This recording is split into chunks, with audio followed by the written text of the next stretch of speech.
up already on participants, so we're going to just introduce ourselves and get this program underway.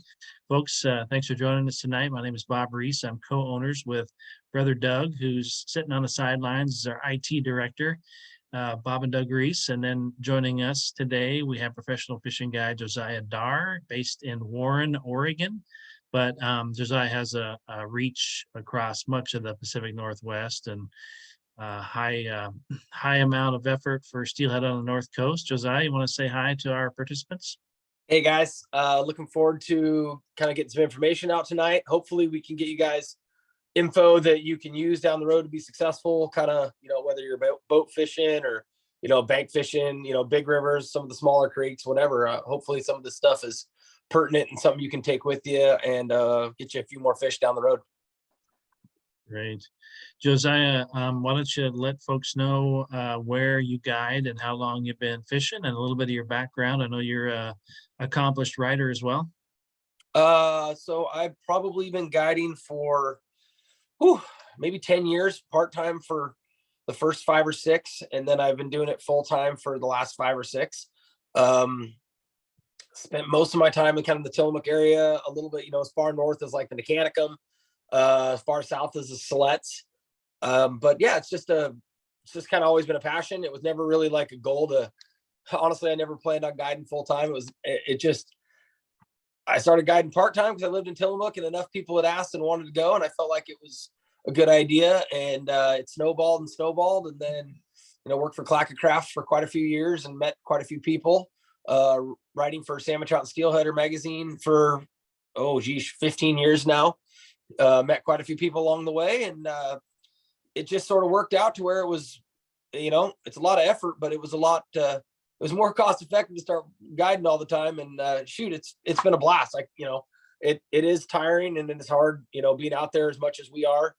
But at the end of the day, man, I got a great job. I enjoy it, and I enjoy a ton of my people are all great people. And, I look forward to it. Excellent. Well, you've been a great communicator, and we appreciate you sharing the knowledge that you've gained over the decades. And whether it's in writing or in webinars, it's truly appreciated. So with that, Brother Doug is in the process of setting up a poll, just so we get an idea how many folks are of the bank angling variety versus the boat angling variety. We sure like to give enough information to benefit both groups of folks, and a lot of people are both. Here's the poll. If you guys want to just take a second and answer where you fish from, that'll help us guide our direction throughout the webinar here. Wow, we're gonna have an equal mix there. Great. All right, looks like everybody's dialed in there, and really pretty equal numbers. So good to know. Thanks for helping us out there. And let's get this program underway here. So make a slight adjustment to my screen. Thank you, Doug. So the purpose of this webinar, of course, is to identify, here's another poll, fishing from, somebody else answered. Purpose of this webinar is to identify which rivers in Northwest Oregon produce the best results at what time of the year. What river heights produce the best results for each river system, what techniques to employ under which water conditions, best baits to use. And of course, we want to spend a good deal of time taking your questions. That's really one of the biggest benefits of having these webinars, interactive webinars, is to get a chance to ask your questions. On that note, sometimes folks put questions in the chat, but it's quite a bit more beneficial if we get your questions in the Q&A section.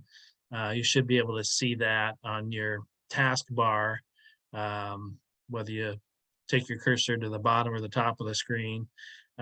Do feel free to input some questions, and we'll pay attention to those as we progress through the webinar, particularly if you have questions that are pertinent to the slide that we're on. That's best to ask it. We enjoy taking a break from speaking, and Josiah's right in the heat of a cold here, and I'm kind of on the back side of mine. So between the two of us, we'll get through this webinar and be able to provide the information that you folks are seeking. So just be aware of that, and do ask questions as they come up. So, all right.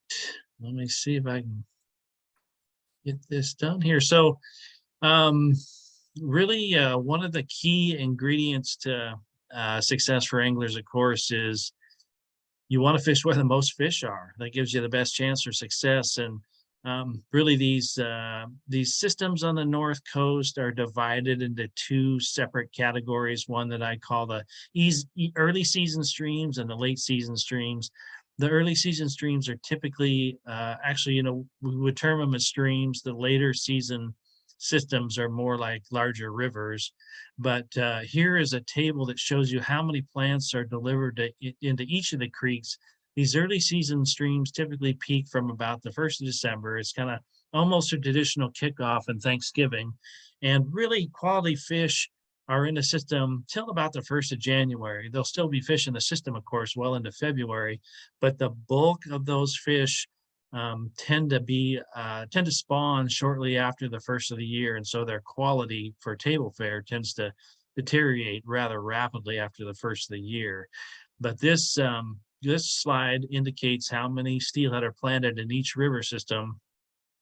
Nat Creek gets 40,000 fish, Big Creek 60,000, Clascanine River 40,000, Nicanicum River 40,000, and then kind of the bellwether of the North Coast, the North Fork Nehalem gets 90,000 hatchery plants. And so that gives you an idea with maybe a 1% return rate about how many fish come back to those systems. I know that each one of these systems has produced steelhead so far this year.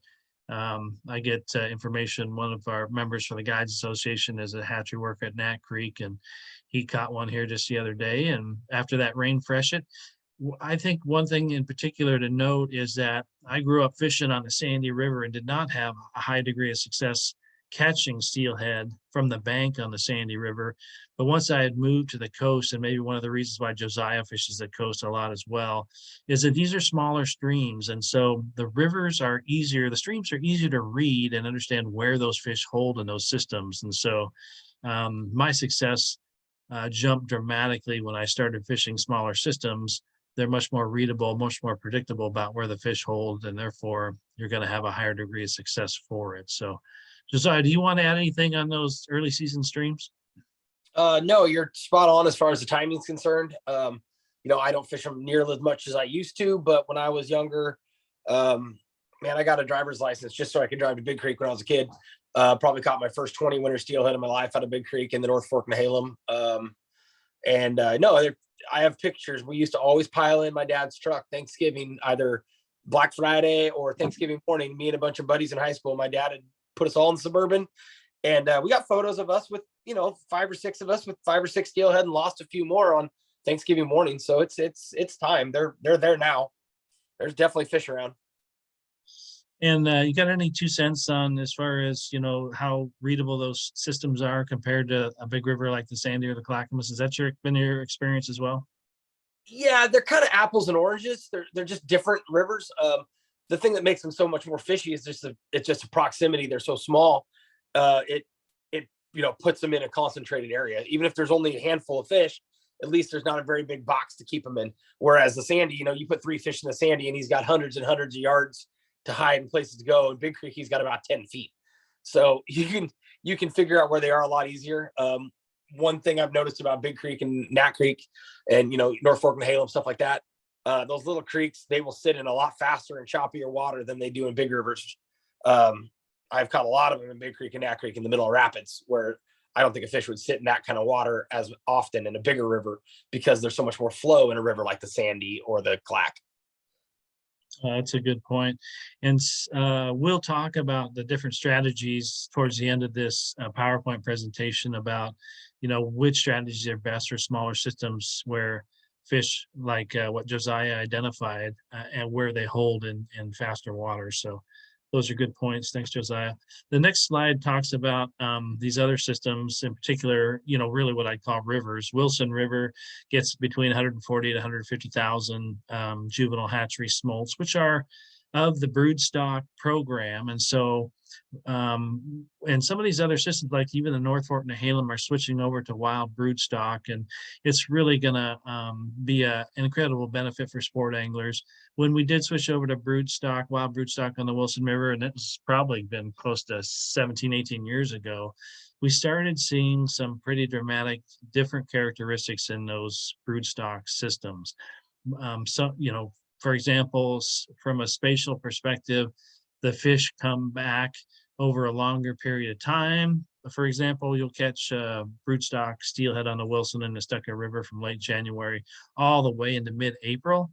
Mhm. And where I kind of joke on these smaller systems, these kind of homogenized stocks of hatchery steelhead, I often say they all come back in the same 10 minutes. So, you have a peak that lasts 30 days for these early season streams, and you have a peak that lasts for 3 months for broodstock programs and wild fish in particular. Then the Stucco gets between 110 to 140,000 smolts. The Silet's 50,000, and the Alsea between 120 to 140,000. Some are early stock on the Alsea, and they are producing some wild broodstock fish on the Alsea as well. So again, the peak happens from late January into early April, and a big run that can be fantastic steelheading into mid-April on those systems. Yeah. Yep. Anything to add there, Josiah? No, you're spot on. There's a lot of fish later. Before I used to springer fish, I used to love it because it was great because I could still catch really nice steelhead clear in the middle of April. Now that I springer fish, I don't really take advantage of those fish like I used to because I'm, fishing on the Columbia or whatever. But no, it's definitely a good fishery. You can fish it later. There's definitely a few things, and we can get to this later, but there's definitely a few things I've learned about fishing those rivers later and later. But yeah, it's super applicable. It's absolutely true. It's a much longer season. I think in the long run, it's a lot better for everyone that we got fish that long. I think it gives a lot more opportunity to a lot more anglers. I do miss the hatchery stock fish on some of those rivers because it gave us a lot more fish, something to do in December. But pros and cons. I mean, a perfect world, I'd wish they had them both. Yeah, yeah, those switched over about 7 or 8 years ago when they went through a pretty big process, coastal conservation management plan, but they upped the plants in some rivers such as the Wilson and lowered them off of some such as the Kilchis, and definitely dropped smolt plants on the Siletz River as well. So, but these should be this strategy is going to likely be implemented for the foreseeable future, and so these should be pretty consistent statistics for the remainder for the next several years anyway. So, but it is a pretty unique experience to get to float down these rivers in mid-April and have have times when we've had the entire river to ourselves catching really some high quality late winter steelhead as well as some early summer steelhead as well. So then there's the wild fish systems that don't have hatchery plants, but do have robust numbers of returning wild stock. Then the halum, the kilchis, the trask, and the salmonberry, all are excellent wild fish systems where you're not gonna encounter the same numbers of people on those wild stream systems as you will where there are some hatchery opportunities. So if it's really just a sport you're after, do consider those wild systems if you want to get away from the crowds and have some pretty fantastic action. I didn't mention this earlier, but you guys are going to get a copy of this slide deck so you can see some of the maps that are on here. This is taken right from the ODFW regulation booklet. And I do have a hyperlink on the front page there that gets you to the electronic version of the regulations. So you will get a copy of the slide deck here within 24 hours after the completion of this webinar. So just know that. You are welcome for the slides, David Everson. Thanks for joining us. So let's see, next system here.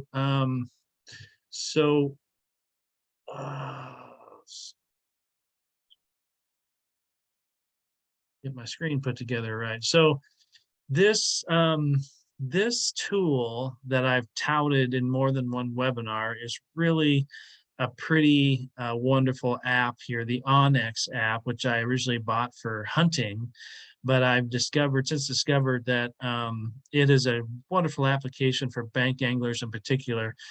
As folks may or may not know, Oregon claims river ownership to the high water mark. But these small stream systems that people love to fish this time of year, there is a tremendous amount of private land along the riverbanks, but there's also fair reaches of public land available there too. The Onyx app tells you what lands are public and what lands are private and who the private landowners are. Keep in mind, in this day and age, there's not a lot of access that private landowners give to folks, to steelheaders or hunters for that matter, along these riverbanks. There's a reason they bought that riverfront property. But that app has opened my eyes to the amount of public land that is available for sport anglers to take advantage of in these small systems. So do consider, I think it's only like 20 or 24 bucks a year for that Onyx app, and really worth every penny of it, especially if you plan on doing some small stream steelhead fishing. So the graphic on the left shows a reach of the Nicanicum River downstream of the Cannon Beach Junction there. You can see, put my pointer on it here, there is a section along the highway that Oregon Department of Fish and Wildlife owns. And there is a significant portion here, I believe it is actually the area I'm circling, the North Coast Land Conservancy owns. I'm just not sure if they allow access. It's a nonprofit land conservancy. Great work that they do. I just am not sure if they allow public access to those lands to fish this extensive reach of the Nicanicum. The Nicanicum is really one of my favorite small systems. It gets a good number of hatchery fish, it gets a good number of wild fish, and there is a fair amount of public access. Coochie Creek upstream, there is it is private lands, but I think you can still fish along the riverbanks there. So, but do consider purchasing that Onyx app if you're looking to ensure that you're going to be staying on public lands while you fish. This is on the right, the graphic is the Clatskanie River. Again, it gets, Clatskanie gets a same number of smoke plants as the Nicanicum, about 40,000. It's a little smaller system than the Nicanicum. So again, it's highly readable. There is a lot of private land along the Clatskanie, but there is public land there as well for anglers to access and take advantage of. All right, I'm gonna go to the next slide here, I think. So we're gonna go into ideal river heights by river. So I'm gonna have some graphics here in the next several slides that indicate, and I'd like, Josiah, you're gonna be a great fact checker for this because I don't always pay attention to the river heights, and you might be able to help me with this. I know what the Wilson fish is best at, but it's gonna be important that you help me fact check these following graphics. But some of the other tools that you have at your disposal, the North Fork Nehalem has a hatchery hotline, and when you call it, they'll tell you how the fishing is and what the river height is and what the river is trending, whether it's going to drop or increase. And so my experience when listening to the North Fork Nehalem, I don't fish it, but the hotline indicates that when the North Fork Nehalem is at 50 inches, it is high, but it's greening up, and it really is a good time to fish that. When it's reading closer to 35 inches or less, it's actually getting quite low. And then you can use that river system because there aren't other gauges on these smaller streams like Nat Creek or Big Creek or Clatskanie or Kilchis or Three Rivers. You can oftentimes use the North Fork Nehalem gauge, which they'll say on the recording, as an indication of what are these other North Coast systems doing. But the bottom line is, and Josiah, give us your feedback as well, is that these smaller systems on the North Coast fish best when the river is high. And so unless, obviously if you hear that North Coast is flooding, you're not going to go fish it, but really only a matter of days, sometimes one day, sometimes 2 days after a major flood event is when these smaller systems are really cranking out good numbers of fish there. So what's your input there, Josiah? Yeah, the Nicanicum and the North Fork Nehalem, they seem like they're super, super short systems. It's not very far till they get to where they tip over. So there's not as many water, not as many drainages that they collect. So what ends up happening is it doesn't take very long for those things to come right back in. You can pretty much mirror the Nicanicum on the North Fork Nehalem pretty dang close because they're only opposite sides of the same hill. You're right about the 50 inches on the North Fork is high and green and usually pretty good water. Typically there's fish moving at that height. If that's what the North Fork report is, then the Nicanicum's probably in good shape too. Clatskanie, Big Creek, all that stuff. Nat Creek, same way. Nat Creek is its own weird little animal because it's so small. I've caught fish in the trail that I usually would walk in on that creek before. That is a weird one. That thing can be clean and flooded and still be clean.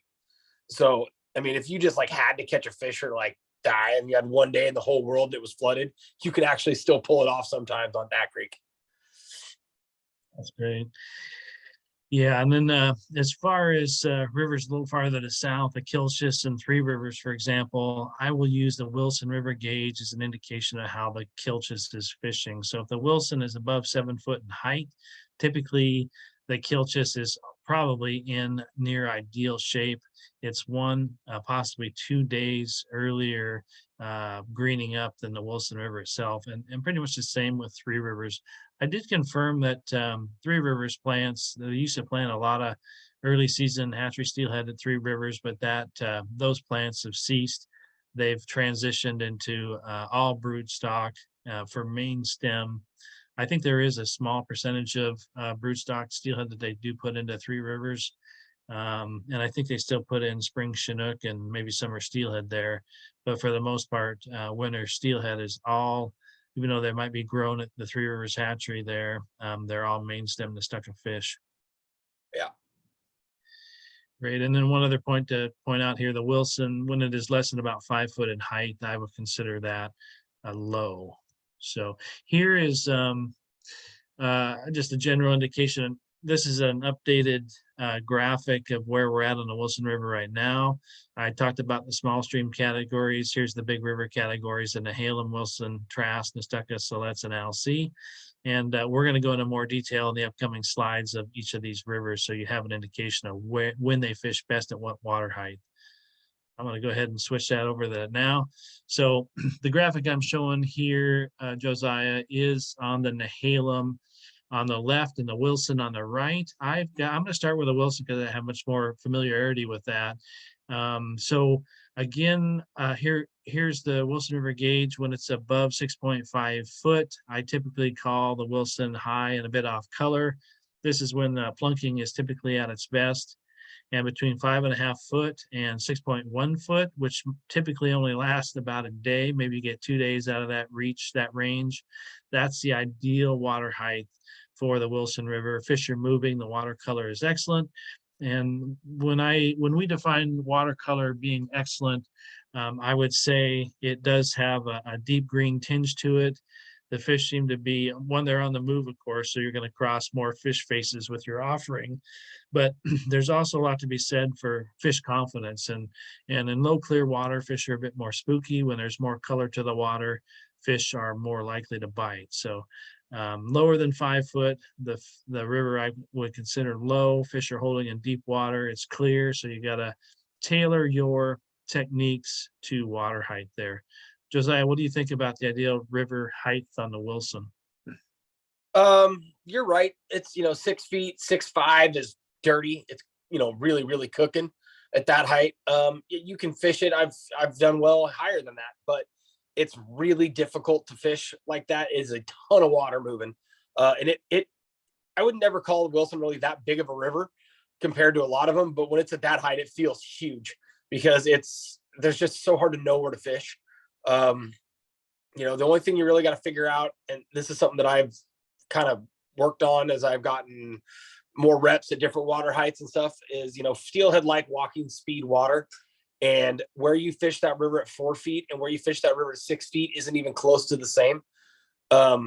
Walking speed water changes depending on the water height. So I catch a lot of fish in places that I would typically float over at low water. We catch them in those exact same places when the water's high, because the speed that they want to hang out in just changes. And that's really all there is to it, is figuring out how to read it at the height that it's at. And, fish are consistent in that they do like certain areas or certain holes, but they're way more consistent to speed. They like certain speeds of water more. And if the hole that 100% hole at 4 feet, is probably not 100% hold 6 feet. So you just need to learn how to read the water and figure that out. Now, obviously, if you've done 100 laps up and down it, you know exactly where to look. You know, I already know at high water what areas really tend to hold all the fish, and they're completely different than they are when they're low. So I think what you really need to do is just do the reps, learn the things, but you got to understand that slower water, you know, walking speed water, if you figure that out, walking speed water is usually where they want to hold, regardless of the height.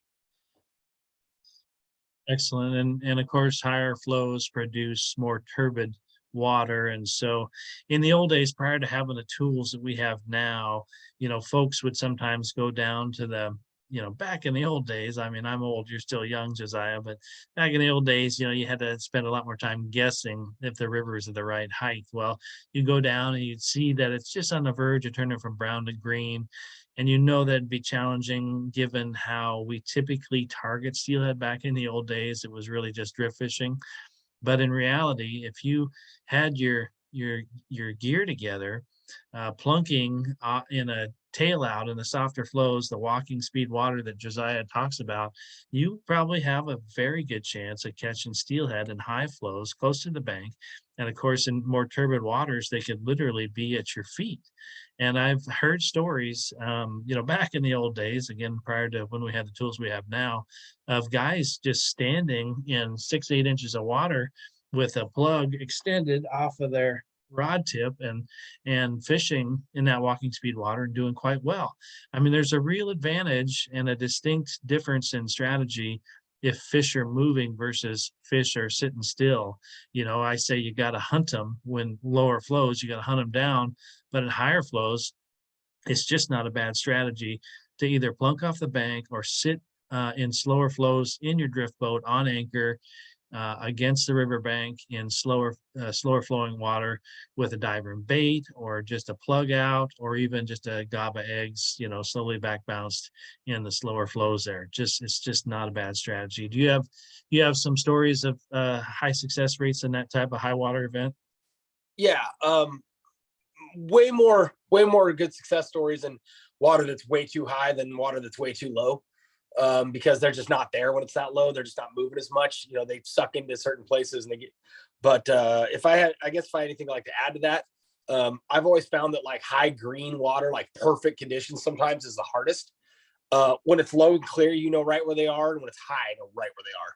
But when it's perfect, they kind of can be anywhere. Granted, there's usually a lot of fish around when the water's perfect because they're moving, they're happy, they're not scared. The water's got enough green to it to keep them comfortable. So that's usually a pretty fantastic setup. But man, when it's a little too high, they can be really concentrated and they're right in the same spot. And like you're talking about, not very far off the bank often.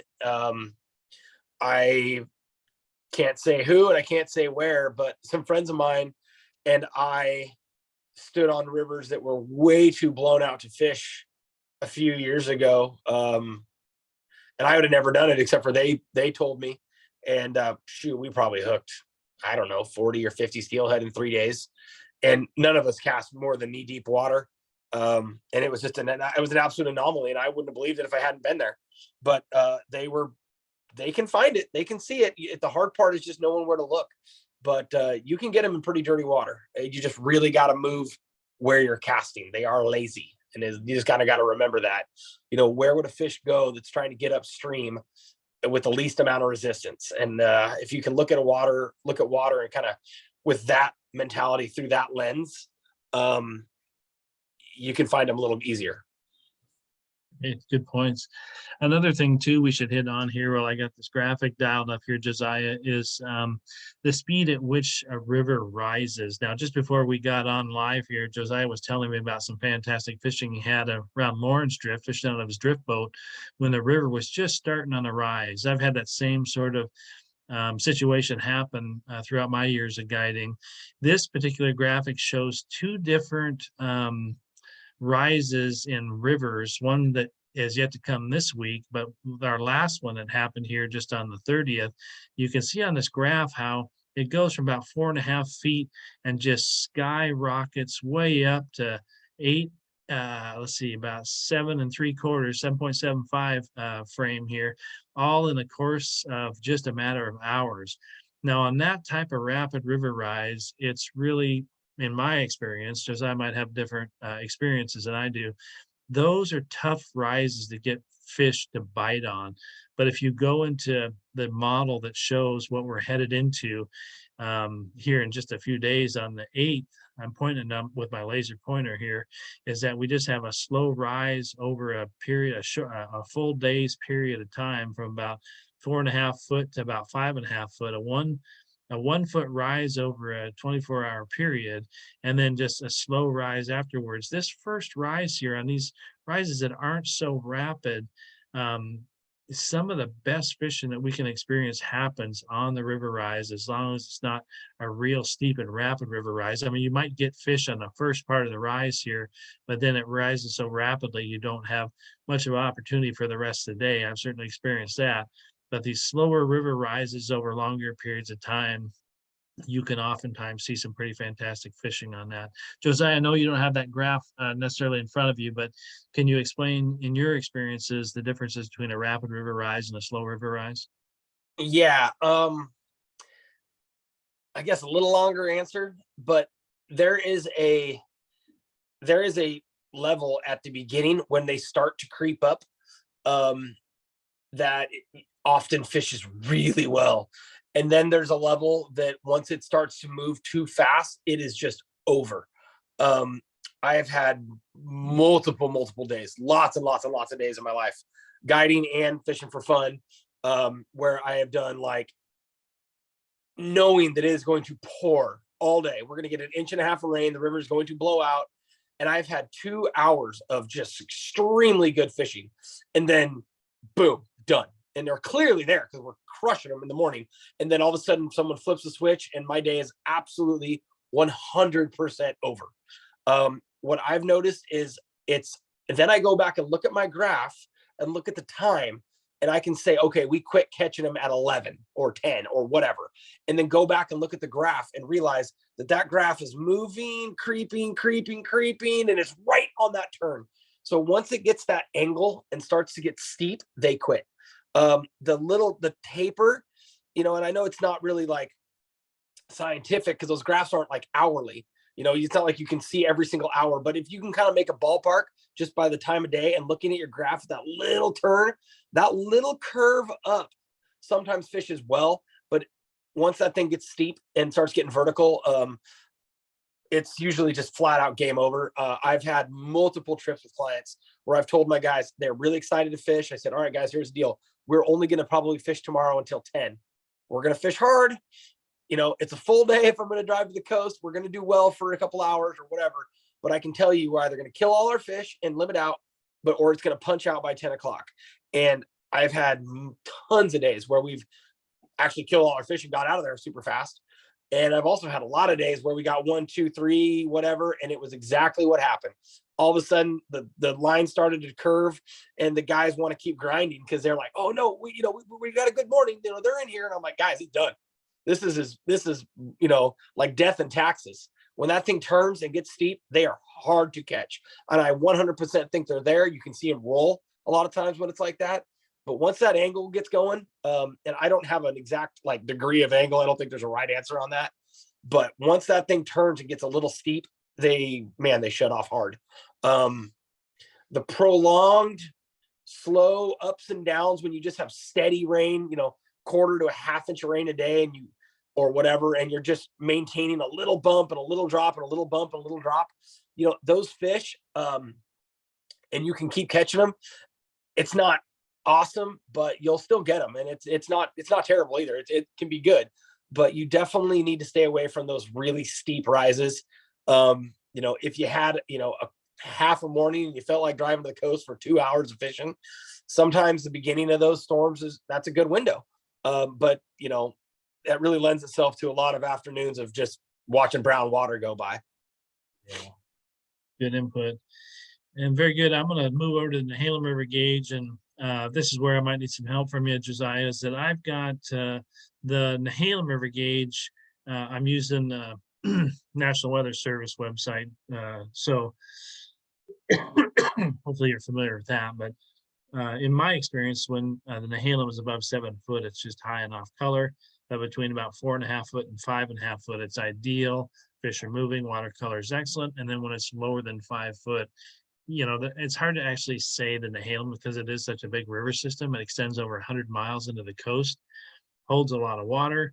It does get low and clear, but relatively speaking to other river systems, because of its enormity, Mm. um, it is a fishable river when all other systems are really low and clear. So, Josiah, I'm asking you to fact check my ideal river height at 4.5 to 5.5 foot on the Halem. What's your experience there? Yeah, that's awesome if you can get that on the Nehalem. The problem with the Nehalem is, almost all of Northwest Oregon drains into that river, right? It makes and everything, and it's all out of the Vernonia area, Mist, Jewel, that whole upper section, all that is logged hard. So when the Nehalem goes, it can be dirty. There's seasons where it actually doesn't fish the entire year. It'll never fall below 7 feet because so many things drain into it. And when it rains violently, like really hard rain, it gets really dirty because all these little chutes are pouring out of clear cuts, and there's a lot of loose sediment. So the Nehalem can be dirty a little longer than the level you would think it would be clean at. It's a tough nut to crack, and honestly, it's probably the river I fish the very least. Not that I don't love it, I do love it, and it's a cool river, and but it's just unbelievably difficult to fish. There's years where it never comes into shape. Last year, it was low and clear for weeks and weeks and weeks. We had like 6 weeks without rain last winter, almost a whole month of February. The Nehalem got in shape and actually got too low to fish. They weren't really moving up in the river very well.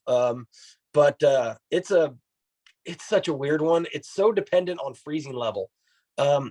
It's kind of a two-edged sword with the freezing level, because when it gets really cold and the freezing level drops, the snow and the water, the runoff in the mountains coming out of those clear cuts and all that stuff in Western Oregon freezes, and then Halem actually drops pretty fast and falls into shape. The problem is the water temperature drops like a rock when that happens, and the fish get really hard to catch. They don't move. Not to mention, some of the coldest days of my entire life have been on the Nehalem River. If it's so freaking cold that you just don't want to even get out of bed, your car's frozen solid for like 3 days in a row, then Nehalem might be in shape. But man, it's such a nasty little river. Last year was cool. We had some low water for a long time. I did spend a little time on it last year. Whereas in years past, I've had one season in particular. I remember I had an extremely good day on the Nehalem, like in January. And that was the only time I was able to fish it the entire year. It punched, had one excellent day. And man, I don't think it ever came back into shape until April. And, that one, as much as there's really good fishing in April on more of like the broodstock streams and stuff, that river, because it is so long, when that one's out late, I don't feel like that one fishes very long, very late in the season. Those fish go so far that they get through the floatable section like quickly. So that's a tough one. I mean, there's a lot of things that have to line up right for the Nehalem to fish well. I've had a handful of great days on it in my life, and I've had just as many 0 or 1 fish days on it as I have, 10 fish days. It's a humbler. I've definitely taken clients and just watched bobbers go through perfect water and not caught one, and just went, I have no idea why. Like completely not caught one, not like sort of caught one. I'm talking good fishermen doing things right, through the right stuff where I've been successful before, and just stared at nothing and been like, wow, that I missed. I think it's because it's so big, they move super fast, and you can completely miss. And I have completely missed, and I've completely nailed it. But that's the hardest one to get right. I mean, shoot, the Wilson at 3 feet and the Wilson at 7 feet, I can probably catch fish in there, one way or another. The Nehalem is weird. It is not that easy. It is a really, really tricky one. And unless you live on it or live close, it's far from everything. So it's kind of a pain. But I mean, if you hit it right, it definitely has the potential. It's just a very difficult river to like plan on. I have people ask me all the time, hey, we want to do a trip. We want to do the Nehalem. Can we book a trip? We want to do the Nehalem. We've heard you've done that. And I'm like, yeah, I'm not going to book you on the Nehalem. I will take you if that's in shape when we go, but you're booking the day, and we're going where the best option is, because I cannot you can't cancel on me because the Nehalem's not in shape, because that river might not be in shape for 3 months. So it's just a tough one. People like it because it's remote and it's cool. It's a really cool canyon. The lower river, the upper river, the whole thing's beautiful, but it's really difficult to try and bank anything on that river. Those are good remarks. And I certainly concur. And again, it kind of takes, the characteristics of the Nehalem are far different than those of other North Coast systems, and the fact that it is big. And so you're going Totally. back to big river fishing versus small stream fishing, which is where I have historically done the best. The water's harder to read. There's a lot more water for those fish to navigate around your gear. And so I'm the same way as Josiah. Have not really had big fish days on the Nehalem, and really use it as a last resort because all the other river systems on the North Coast are too low to fish. So, but yeah, those are great remarks. So hopefully that's helpful to folks. All right, the next one are the Trask and the Nestucca systems, and I have the Trask River at 9 foot or above. It's high and off color. But one comment I have in here, I'm sure you've done this drift, that Stones Camp to Upper Peninsula drift. Oh, I think one thing I want to mention on the Nehalem before we go here is that there is a lot of public access on the Nehalem. But again, it's a big river system, hard to target fish. But for folks that are looking for good public access, there is a lot of it on the Nehalem, probably more so than any other river system on the North Coast. So much of it winds through the state forest land there that there's a lot of great public access. But back to the Trask, I've got 9 foot and above. It's off color. That Stones Camp drift is a good one. Ideal is really about 7.5 foot to 8.5 foot. Again, fish are moving, watercolor is excellent. And then once the Trask gets below 7 foot, I consider it low, and fish are holding in deeper, clearer water. How about a fact check on that? Trask River, ideal 7.5 to 8.5 foot. Yeah, that's probably money. I mean, that's perfect. I might go a little higher than that. More like 8.5 to 9.5. I don't mind it a little higher. The thing about the Trask is you've got the dam hole, and the problem with the dam hole is because you mentioned that Stones Camp drift, the dam hole so much flow, and it shoots through that crack in the rocks. And if these guys I'll just quick synopsis, but the dam hole is just a crack where the whole Trask cuts between about a 4 foot crack in the rocks, and it's screams through the chute. And right. Well, the problem is when the Trask is fishable and green and beautiful, sometimes we'll say it's at 8.5 or 8 foot and gorgeous, whatever. They're not up there. I've done that Stones Camp drift so many times and got so hosed where it is so absolutely perfect and there are not fish there. And it makes no sense. And I've come to the conclusion that it's because they do not go through that chute at the dam hole unless the water's right. Somewhere there's a switch, and I do not know the answer to this, and I wish I did. But somewhere there's a line where they want to go through, or they're willing to go through the current to get through that chute.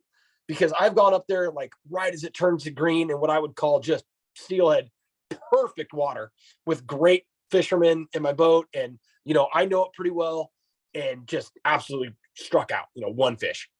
And the thing that's even funnier is a lot of times when I do that, the 1 or 2 fish I catch up there are dark. They were ones that were already there. And then I've also hit that one where you show up one day and whatever reason, the masses are there and there's chrome bright fish all over. That one's a tricky one. The other one that's the same way as the falls on the main stem Nehalem, that falls, they won't cross that at a certain height. They just don't seem to want to go. So you kind of got to pay attention. I would definitely keep track of the times you've been there. And if you're trying to succeed, because, maybe you notice that it's 7 feet, you do well on the upper river, but you don't at 9, even though 9's green and gorgeous. That also lends itself to the dam hole. That can hold some fish. And then everything from there down, the lower Trask, that can be good when it's high. I've learned in my, experience in Tillamook County, the day that the water's in shape and high and everything's pretty and perfect, and kind of the MO is, go high when the water's high, and the fish often are moving in upper river systems. There's a line where they don't want to go, and you got to figure out where that is. And it's, because a lot of times I've done that thinking that big height, the fish are up there. But I also, now I've kind of felt like they're they'll hold in the lower ends at high water, waiting for the whatever the magic number is, waiting, just almost like waiting at the starting line. And then all of a sudden, then they go. But I've had a lot of days where I thought that upper Trask, upper Wilson, all of them were going to be great because it just came into shape. It's been blown out for 4 days, should be fish all up in the mountains and whatever. And they just don't go. I definitely think you got to be really careful and pay a lot of attention to when you've been successful before, because I've definitely missed on that in the past. And it is easy to do. Very good. The Nestucca I have at about 7 foot. I consider it's high enough color. Nestucca is not all that much different than the Nehalem in the sense that it holds its water. It's got a numerous tributaries. It holds its water longer than, say, the Wilson does, even the Trask. And so it typically takes a little bit longer for it to get into clear green steelhead water color. Above 7 foot, I call it high enough color. 6 to 7 foot is what I'd call ideal. Lower than 6 foot, I would call low water. And you need to practice techniques that are conducive to low water systems. How about that? What's your experience on the Nestucca? 7 foot high, 6 to 7 ideal, and less than 6 is getting low. Yeah, those are about right. I think less than 5 is getting low. I think 6 is almost phenomenal. 6 is almost perfect. It's weird. I don't know why this is, and I don't know if it's because the way the Nestucca has that dam, because it holds back the watershed for like Newburgh or something. But the Nestucca, when I was a kid, when I was in college, it used to drop much faster than it does now. And I don't really know what's changed. It might be the amount of water they're letting out at the top. But that river has held its water so much longer the last 5 or 10 years than it did the 5 or 10 years previously. And I don't know why. It's just different. That being said, that river at 6 feet is perfect. Whether it gets there very often, it doesn't seem to get there nearly as often as it used to. That one is a cool river.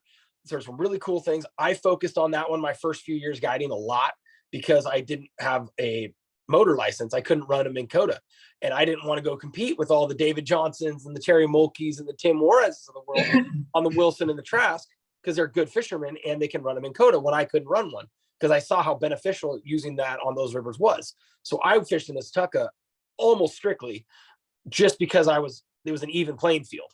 And it's a great river. That's one thing that makes it cool. You don't have to compete with the motors. It is more, I would call it more freestone than the Wilson and the Trask, especially the lower Wilson, lower Trask. They're more ditchy, going through the farm fields, whereas the Nestucca has a lot more rapids, rocks from First Bridge up, and even halfway, from probably Farmers up. The Nestucca has way more cool, rapidy, more boulders, more structure, more places to fish to hide. I like that river, and that when there's a lot of traffic, I still feel like I can do well, because you just can't get them all. There's too many places for them to hide. And, you don't think about this, but I've seen this happen where, some guy in front of you, maybe you're frustrated, you're behind a boat or whatever, but some guy that you don't give everyone too much credit. The guy in front of you might just hit the rock that there's 10 steelhead holding next to and inadvertently push them all up into the hole right in front of you. That river is more broken, more hiding places. They get away in there better than they do on the Wilson and the Trask. We catch them down there much easier. They're more obvious. That river is much trickier. There's more hiding places. And because of that and not being able to use the motors, I really enjoy fishing that river a lot. Great. Folks, I'll remind you that do feel free to have your questions in the Q&A there. Again, we're going to get into techniques a little bit later, but if you have any questions regarding water heights and the material we're covering, do go ahead and ask that question in the Q&A section. Just kind of moving right along here. So I've got, again, this has a 50,000 fish plant that are brood stock. So those fish are a little bit later returning. February is really a peak month on the Silettes, late January as well. I've got the Silettes above 6.8 foot as high and off color. I got Stones Camp in there. I must have messed that up. So above 6.8, I'm going to make some modifications to this to the PowerPoint before we send it out to you folks tomorrow. So ignore the Stones Camp section here on the Silettes. There's no Stones Camp on the Silettes. But above 6.8 foot is high enough color. 5 to 6 foot is about ideal for the Silettes, and then lower than 5 foot is what I would consider low and clear and a little more challenging on the Silettes. Although the Silettes does have a lot of water there, so kind of like the Nestucca. And quote me if I'm wrong, or let me know if I'm wrong on this, Josiah, but I think that Silettes, I've really only fished it a couple times, but it kind of exhibits the same sort of characteristics as the Nestucca, in my opinion, as there are a lot of places for fish to hide on that system. Yeah, the Silettes is cool. I didn't fish it a lot when I was in college because it was a lot closer to it. But it is a unbelievably pretty river. I would rank it right up there at the top, like 3 as far as prettiest places to fish. It's got a lot of fish. It's a gorgeous river. One of the pros and cons, depending on whether or not you want to, how you look at it, because you can run gas motors on the Silettes, it lends itself to some extremely good fishing guides. There's some really good fishermen on that river, and being able to run gas motors with a lot of them, they get them. Man, it's a cool one if you're good at it and you can, your spots. It's a great river. It is big. You do have to hunt it a little bit. You're right as far as the number. 7 feet's like super high and green. 4 or 5 feet's pretty low and clear. One thing the Silettes has going for it that like the Wilson, the Trask, the Nehalem, all these other rivers don't have is the Silettes has multiple drifts. It has miles of floatable water. The Wilson's got, Mills Bridge, Siskiyville. You can go a little higher than that if you feel like, getting crazy. The Trask is, Lawrence, and then Cedar Creek and Stones Camp. But Stones Camp's got some pretty nasty rapids in there. You got to kind of know your way through that one. But the Silettes has like, it's just 5, 6, 8 mile drifts. There's a ton of them. And if you want, you can put in you can do 16, 17 miles on the Silettes and never stop, never drop your anchor, or you can run 2 different, you can run the same float, run a couple shuttles and do it twice in a day. It's got a ton of options. I have one little thing I would tell you about the Silettes. That's just kind of like a personal thing I've learned on it. When I was in college, college break, oh gosh, years ago. I think I floated the Silettes 12 times, 12 days in a row at one point. And I did the same drift twice, 12 days in a row. So I literally floated the thing 24 times in a week and a half, almost 2 weeks. And what I will tell you is I caught more fish on my second float than my first float every single day except for one. And the only day that we didn't get them better on our second float than our first float, it was raining so hard it was on the rise in the afternoon. So if you're in that mindset where you're like, man, I am in the swarm of boats, or there's too many people, or whatever, multiple afternoons in my life, I have had way better afternoons than I did in the morning on the exact same water. And I think a lot of that has to do with the water temperature creeping up. Fish get a little more aggressive. And also, we all are ambitious. There's 10 boats that float off at daylight, and then all of a sudden there's a lull. And at 10 o'clock or 11 o'clock, maybe those fish, we caught one of the 10 in the hole and the other 9 scattered for 2 hours. And all of a sudden they've settled back down and gone right back in there. And now they'll bite again. So one thing about, there's definitely something to be said for being the last show guy at the party and not necessarily the first one every day. And I've noticed that on the Silettes a lot. It's such a big river that, I just always pictured like pods of steelhead, 6, 8, 10 fish. And, if you catch one, and I've been blessed enough to physically watch this happen so many times in my life, but you catch one and the other 8 just scatter and they're gone. You have no idea where they go. And then you go back in an hour and they're all right back where they were. So there's something to be said for being late to the party. And I've had some pretty good days late to the party on the Silettes. It's not necessarily easy to be in the last one off the water either, but when you're not a fishing guide and you don't have to turn around and necessarily go back the next day, it's not that big a deal. Sometimes the afternoon program on that river has had some good ones, put it that way. Great. I'm in the mindset, even as a professional fishing guide, that a 9 o'clock start's a good idea. So That's sound words there. I've got 1 day of experience for steelhead on the Alsea. I don't know this river very well at all. I've got water high at 5.5 foot, ideal at 4.5 to 5.5 foot, and low at 4 foot. What's your experience on the Alsea, Josiah, and how accurate are those numbers? Boy, my experience in the Alsea is walking up to the North Fork Alsea hatchery back in the college days with the buddies. Fishing higher than you think. As far as the main stem Alsea and floating it, I have less experience on it than you. I've done the North Fork hatchery section off the bank there probably 7 or 8 times back in the day with the friends. We'd all go down to Corvallis and crash at my buddy's house in Corvallis, and then get up and bomb down there in the morning and take over, 4 or 5 of us take over section. And we always did well, but no, the main river's not, it's just not my cup of tea. It's too far from home. I got to drive past too many good places to get there. So take this information with a grain of salt, but based on how the other rivers performed during these high water events, I believe those numbers to be accurate. 4.5 to 5.5 foot is the ideal scenario for the Alsea. We got a couple questions coming in. Wayne just says, great presentation. Do you plan to cover similar information for Southwest Washington rivers?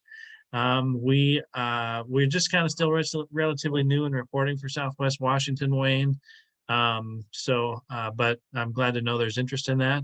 We hopefully will get some webinars for Southwest Washington systems that won't be happening this month, however, so we'll keep that in mind. Thanks for your comments. Alexander is planning on going out beginning of next week and was thinking the Wilson River, but from the sounds of it, better luck if you go into Nat Creek or Big Creek. As a bank angler, where would be my best bet to try and get a steelhead Monday through Wednesday? It looks like it's going to start to bump up. It's supposed to start raining tonight and rain like all day tomorrow, I believe. Obviously it's the weather, so who knows? But man, if it's those little creeks always hold fish. They're a great spot to start. The only thing I would be careful about is there's a landslide on Highway 30. And I know the Highway 30 was closed up until a day or two ago. I would have probably snuck up there for a quick morning or an afternoon, end of the day run myself. But Highway 30 was closed, and so it turns into a 2-hour drive for me to try and drive around. So make sure you check the chip check on that one. Last I heard, the road was open during the day, like 8 a.m. to 4 p.m., but they were closing it at night so they could work on the slide, which wouldn't be that big a deal if you left there early enough and got there when it was still, but coming home, you might not be able to get back unless you stay till after 4. I don't know that to be fact anymore, but I know it was that way a couple days ago. So check your trip check if you're going to run up towards those Astoria creeks, Clatskanie, Big Creek, Nat Creek. And you're going to hear me consistently say that Mechanicum is just a favorite river system of mine. I've literally caught fish out of every 25 feet in that river system. And so Coochie Creek upstream, a few public access points downstream of Coochie Creek. I just love that Mechanicum, even though it doesn't quite get the, it gets 40,000 plants like a lot of systems. 90,000 on North Fork and Halem is certainly intriguing, but in my opinion, not a lot of public access. Certainly there is a bunch up by the hatchery, and that's where the bulk of the fish are caught. But even though it gets twice the number of fish back, I don't consider those, well, these early season systems, again, the stocks of steelhead are somewhat homogenized, and so they've just bred non-biting steelhead for decades, and it's, even though these are challenging fish to catch because of their lack of biteability, it is one of your best bets for December steelhead for sure, and especially this week. I had my best day on the Mechanicum on December 10th, and we're coming up on that. So this is definitely a time to be hitting the small systems. The Wilson, it's just flat too early to expect big numbers of fish on the Wilson. There's certainly steelhead in there. I know a friend of mine drifted it just a few days ago, and he caught some, really kind of half-pounder steelhead in there, which is a bit of an indication that the run is underway. And we've certainly caught some nice steelhead in early December there. But the early system plants, early steelhead plants on the Wilson River are done. They're all broodstock at this point, and really peak season is not going to be till late January and most of the month of February, March, and even into April. So I would stick to those smaller systems, especially if you're a bank angler, for the reasons we've mentioned before. Small stream steelheading really lends to higher success rates. Yeah. I think it's funny you've had those days.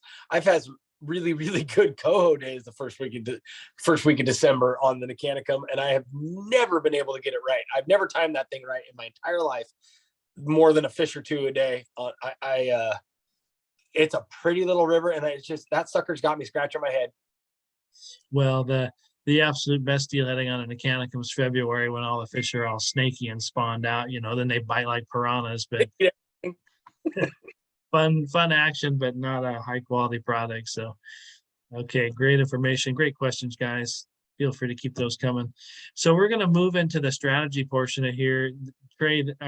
Josiah, this is a photo of you and Trey Kerskadden with a monster steelhead. I don't know where that was taken at, but what a great shot. We're going to transition into strategies here. So I'm gonna tell you a little tiny story about that fish, Bob. Please, yeah. Super small story. I've never fished with Trey. I've known who he was my whole life. Since I've been in the game, it was super cool for him to call me and reach out and want to do a trip. I was really excited. I was like, "Oh, this is cool! What a nice guy." I've met him a handful of times, and it was just cool that he wanted to book a trip with me. And we ended up late to the river. Everything went sideways. It was like 31 degrees and sleet and like 20 to 40 mile an hour wind that day. And it blew so hard that at one point the boat just pinned to the shore and we couldn't get the boat off the shore. It was blowing so hard sideways. We were so white and so cold. It was Trey and his brother. And I looked at Trey and the wind kind of died down. I was able to push the boat off just a little, finally get it off the shore. And I said, "Trey, if you got 5 casts in you today for the rest of the day," I said, "you need to make 4 of them right here." I said, "This is," and he stuck that fish on like the second one, and we got, we were just freaking out. We were so excited. And as soon as we landed it, we realized we forgot how cold we were. And then we freezing again. Trey's brother looks at me. I'll never forget this. He goes, "Hey, good job, young man," or whatever he said. "Good job." And he goes, "Hey, that anchor, don't bother dropping that again." I'll never forget that. Don't drop that anchor again. Get it off the sucker right now. We got the fish. High five. Let's go. Great. That's paddled out of that river. I've never got down that river so fast in my life after that. Well, if you're only going to catch one, that is definitely one to catch. A monster. Well, great. So we're kind of switching into what's all the rage these days, the BNR soft beads here. So I know that I've got one of the graphics in here. You've got easy eggs. You've got the rigged soft beads. And if you want to kind of detail how you go about fishing the BNR soft bead, I'll run through these slides, and you've got a bunch rigged there if you just want to start explaining how best to rig those. There's I want to put like a caveat with this is there's like way more than one way to skin a cat. But the easiest way that I've found to do these is really right out of the package. Brandon Weedham, the guy that owns BNR there, he makes these, they have these great big, I don't know if these guys can see these, but these big T-stops. Yep, we can see them. So this is a 20 millimeter bead. This is a big one, but that's those bigger stops. I like those bigger stops on 2016s. I don't even mind them on 14 mils. Those bigger stops tend to stick pretty well. I've had really good luck with those stops. They do slide around. You do need to pay attention. Like if you jerk on a snag or, you just really need to notice when you lift it out of the water because they do not fish very well if that hook is pinned right to it. It's a little better if it's, 2 inches from the hook or so roughly.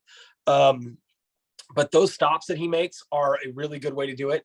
I've also seen guys they use like a small glass bead and they essentially tie the bead in the line and then slide a sequin, like a little, like a little tiny craft sequin down to that bead, and that flat surface on the sequin holds that bead in place. Like I said, way more than one way to skin a cat.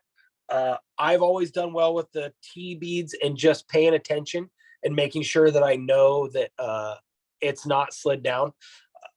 There's no extra knot in the way. There's no, there's no really extra things to screw up your line. So I've always just gone with those and then just been really observant and made sure that when I pick it up out of the water, it's still slid up when I go to make my next cast. As far as hooks go with those things, I've used a lot of different kinds.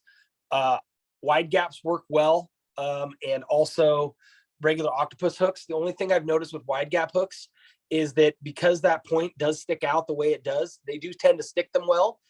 You will lose more fish on a wide gap than you will if you stick them on an octopus hook while you're fighting them. When you get them stuck on an octopus hook, they tend to stay on much better long run. So I've kind of started, I used to hold on the wide gaps.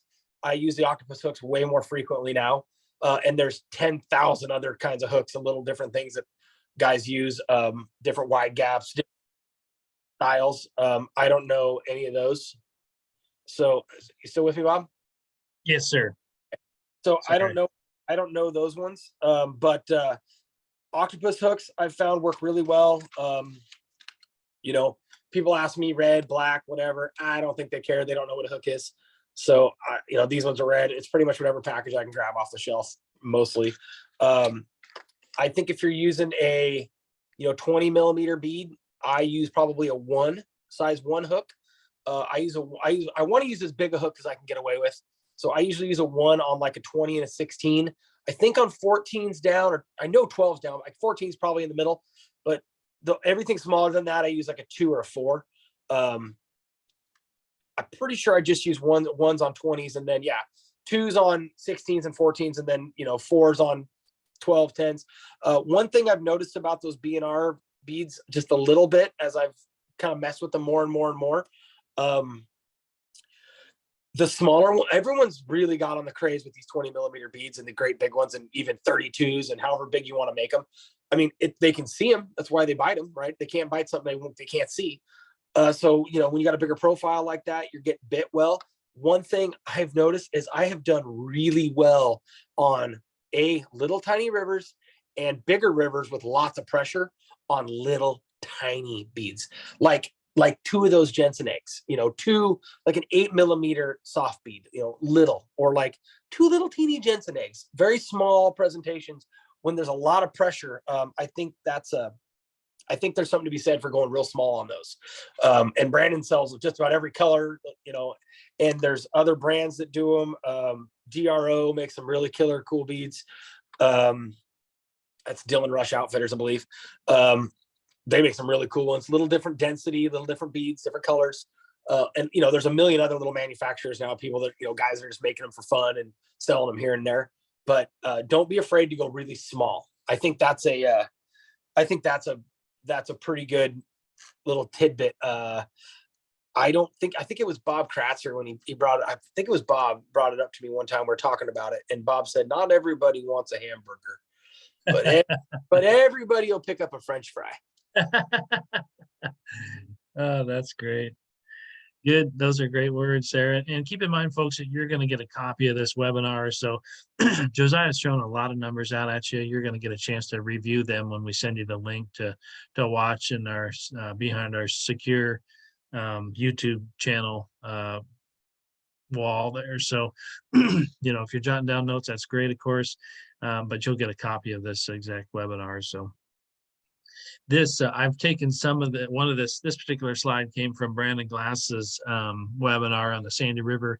He's using a lot of 12 and 14 millimeter beads. I know that when I talked to Brandon, we have in stock on our website 10s and 12 millimeters because those tend to be some of the most popular. But great piece of advice when there's a lot of people. Now, one thing that Brandon said is that this strategy does work best when there's less people fishing. That's not necessarily the case when rivers are in shape. There's a lot of people fishing. So your suggestion on really small beads, 8 millimeter size, 10 millimeter is really a good one, just to throw something different at them. And, we often write about that in our newsletter, how when there is a lot of people that are fishing, employ a different strategy or use a different bait.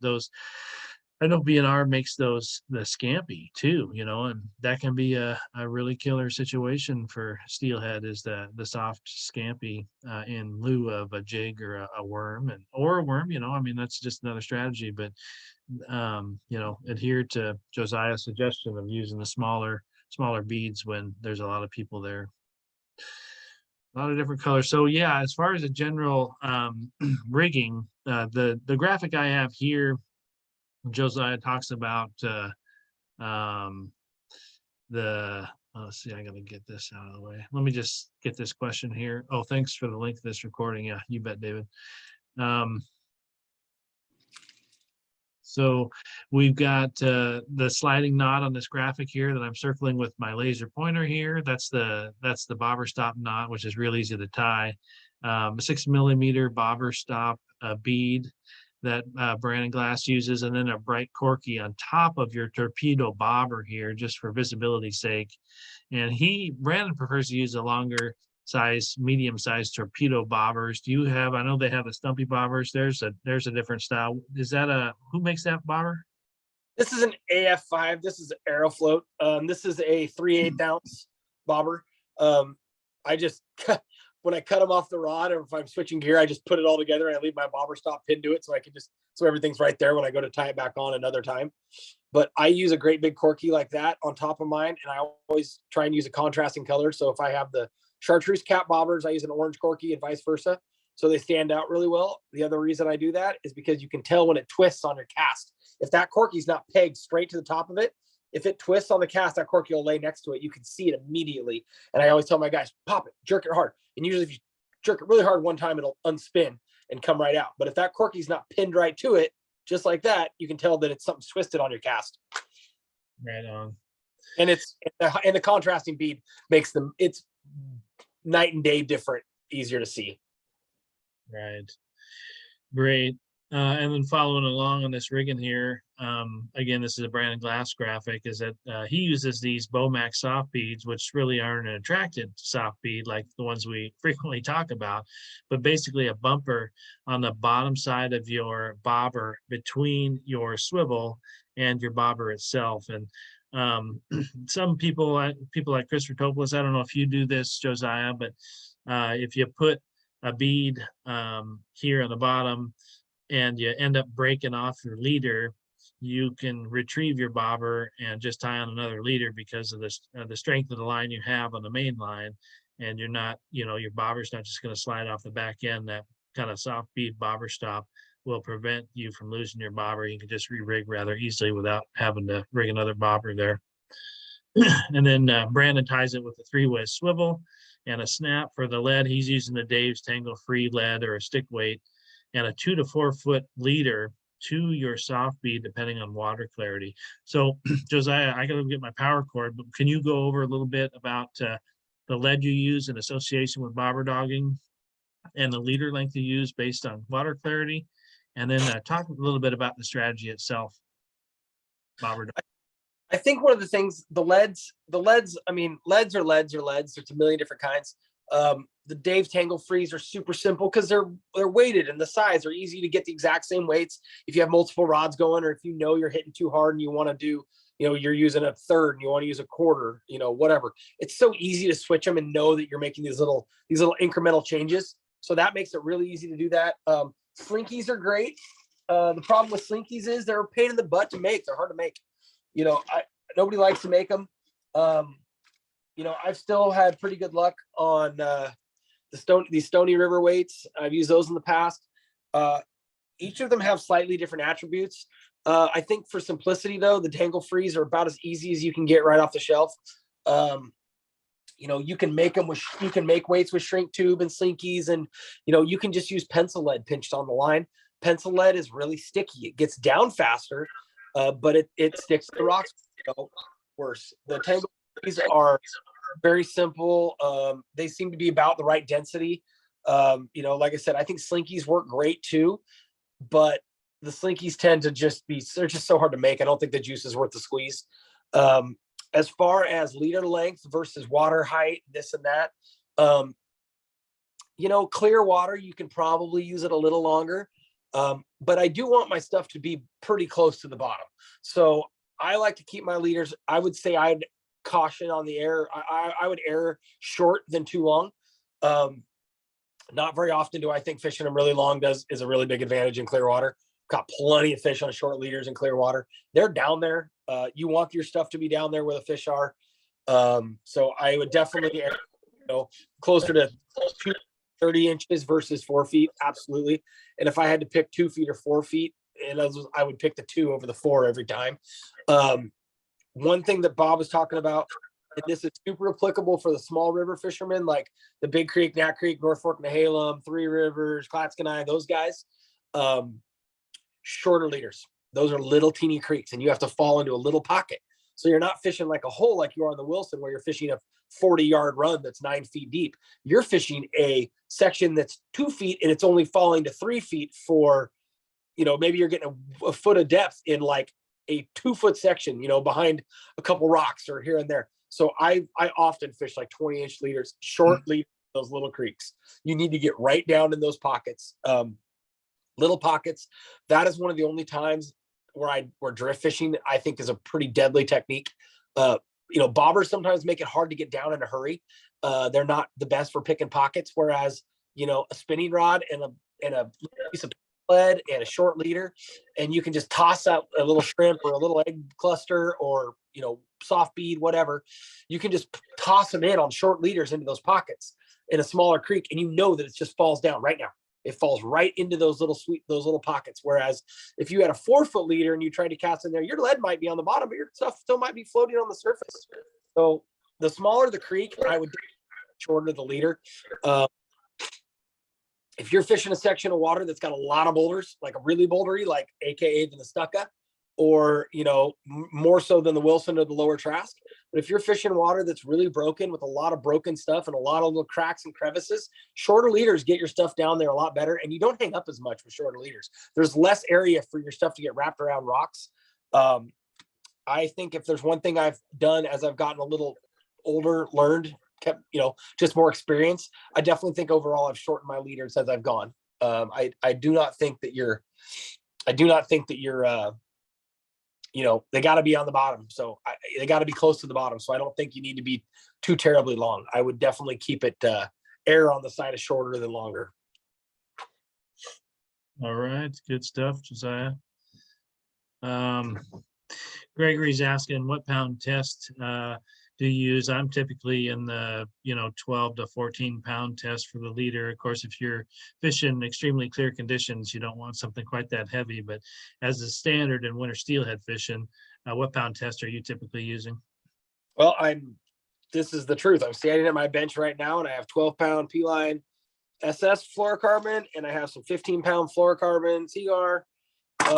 That's it. It's usually one of those two. P-line makes another one called Tactical that I really like. Oh, look, there's one right here. So that P-line Tactical 15, 12, 15, 10, if I'm using fluorocarbon. If I'm just using mono, like Maxima or something like that, 10-pound Ultra Green. I mean, I've caught hundreds of steelhead in my life on 10-pound Ultra Green before I switched to fluorocarbon. Does it matter? I don't know. I mean, I've heard 100 of my friends tell me, oh yeah, one day we were only using 4-pound and we hooked 20 fish and no one else caught any. And I think it's because we were using 4-pound. Great, maybe, I don't know. I've never really fished to be that terribly line shy. And my steelhead, I don't think they're that hard to catch. I don't think they're that smart. But it certainly doesn't hurt. My only thing is, in my mind, I don't, I want to land all the hook and everything, but I really want 18 and hopefully bigger than that size fish. So I fish for those fish. I fish heavier line, a little bigger hooks, because I'm trying to land the trophy fish. And I think that I've had pretty good luck in the last few years with getting some of those fish because I'm loaded for bear. That's what I'm trying to do. So I'd rather use fluorocarbon and bump it up a little bit. All right, good points. All right. Well, do you want to talk a little bit about fishing worms there under a bobber? Do you employ that much? I know certain guys do, and I don't use a whole lot of them. Brandon's got a graphic here of a bobber with a blue-headed jig with a pink worm on it. I know it's a popular strategy. So this little guy, I actually rigged this one up right before we started. This is a WFO worm, and this is how I would set it up if I was going to bobber dog it. So let it drag and kick along the bottom. This is just a little cheater for a float. This worm is actually 4 inches long. It's a nightmare worm, and it usually has a black head, but I cut the black head part off, and I used a black corky instead to get the same effect. And now it tends to float. And I rigged this one, we call this wacky style. I rigged it upside down, so the hook's at the bottom and the tail kind of dangles. In the water, that tail really goes nuts. This is one of my absolute favorite ones. This nightmare worm, if you will, definitely one of my favorites. Top two probably. This guy right here, absolutely deadly. I really like those. One thing is those rip out a lot. They're not just ones to keep fishing all day. You got to have a lot of them to fish them, because when you rip on snags, or if a fish grabs it, for sure, but I'm willing to give up the worm if I get a fish on it. But they do tend to tear out a little bit. You got to use a threader. They're definitely more time consuming. The easier way to do that is if you want to fish one on a jig head. And I think that's even more effective. This is kind of a nightmare worm setup a little bit backwards. It's a same color pattern, different order, but this one is a white jig head with a red worm and a black tail. Absolutely devastating. Really, really good setup. I've done well in clear water, dirty water.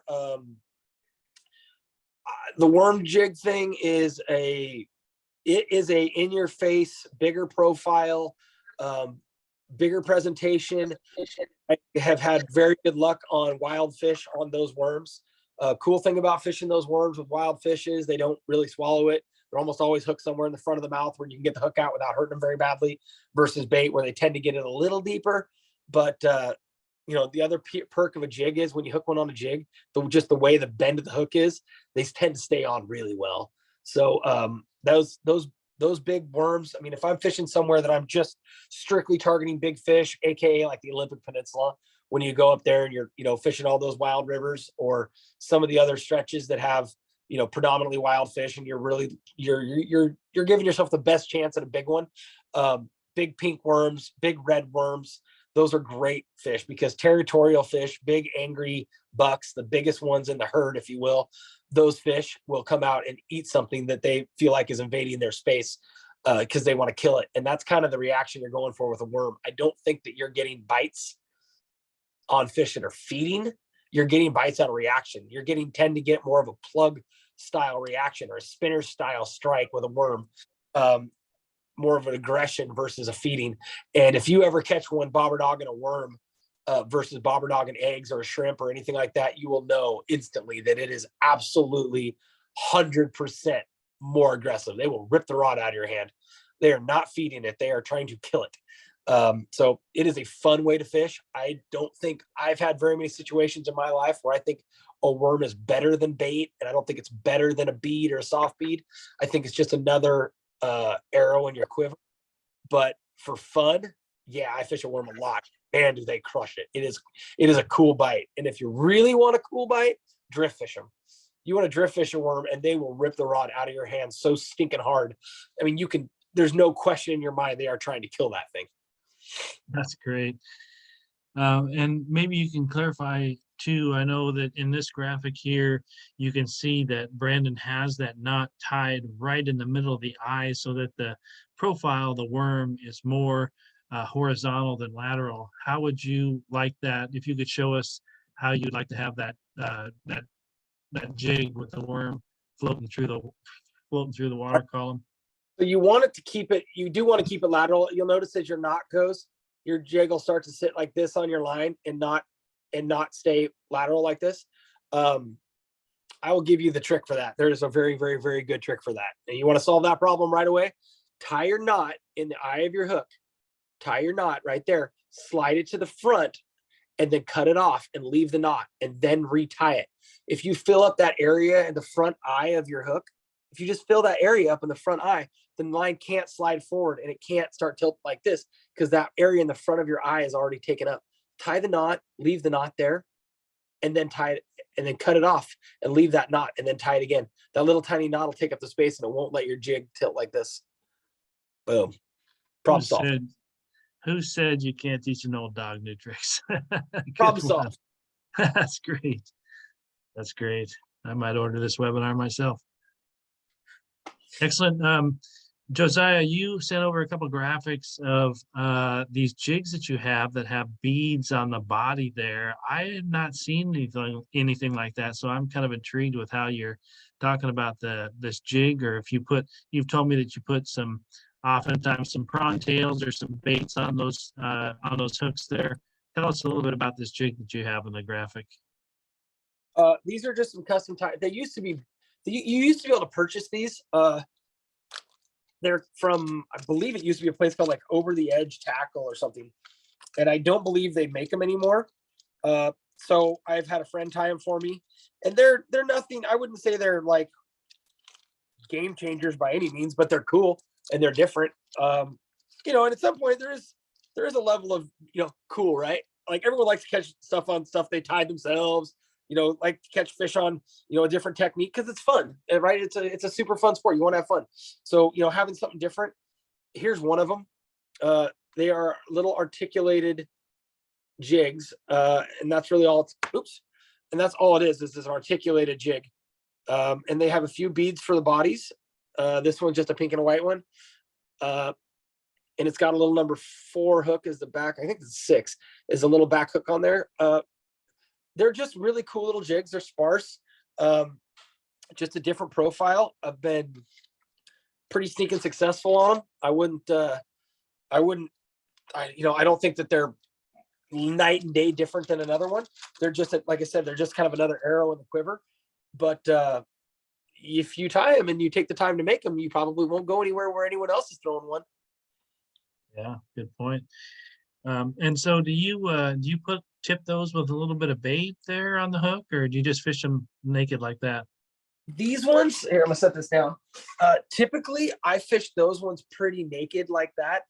Now this one's a first bite, and this is a super deadly jig, just a peach first bite jig.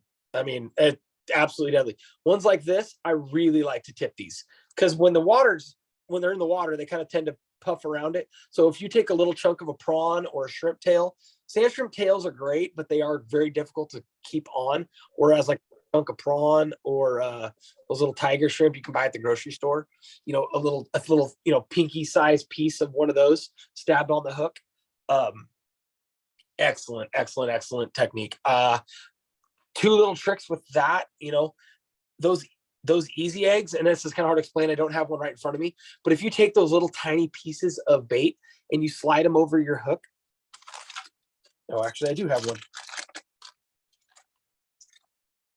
So we'll pretend that I put a chunk of shrimp on there, right?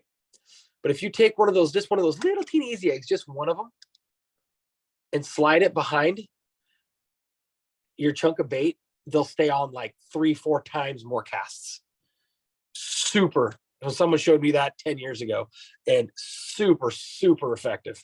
Keeps your bait on way more frequently if you're fishing little chunks. And if you were to put a couple drops of anise oil, that pure anise, into your bag with all your little little easy eggs, that doesn't hurt either. Excellent. That, one question. Go ahead there. No, that's just a thing I've learned with the jig fishing. The little chunks of bait, I definitely feel like they help. And that little soft bead, a little teeny soft bead stabbed on your hook behind your bait will hold it on there longer. And most of the time when you put a new bait on, you just pull that soft bead off and put the bait on, put the same bead back on. He'll last a lot. He'll last a lot of baits. Excellent tip there. We've got a question about fluorocarbon versus mono for bobber, dog, and leader. There's a belief that the monofilament floats and the fluorocarbon sinks, and he was wondering if the monofilament would be better for that reason. I don't think it matters. Not enough. We're fishermen. We're finding stuff to talk about because we like to super analyze stuff because we don't get to fish as much as we want to. but honestly, I think we're splitting hairs. We're talking like micro millimeters of sink rate. I don't know if it matters. I don't think it makes enough difference to care. I've had people tell me that it sinks and floats, and splitting hairs. I don't think that. Throw it in a hole with a whole bunch of steelhead. That helps a lot. Excellent. Point taken. Can you talk a little bit about side drifting? When is there application for side drifting? I've got a graphic. We might have a bobber dog question here. Let me get to that first here. How does Josiah attach the stinger line to the jig head with a 3-bead jig? 3-bead jig. That jig that you just showed us as 3 beads. How does that get? How do you attach that to the jig head? Oh, it's really a huge pain in the butt. It's called, they're articulated, which basically means that you tie the, it is so hard to do. It's really hard to do.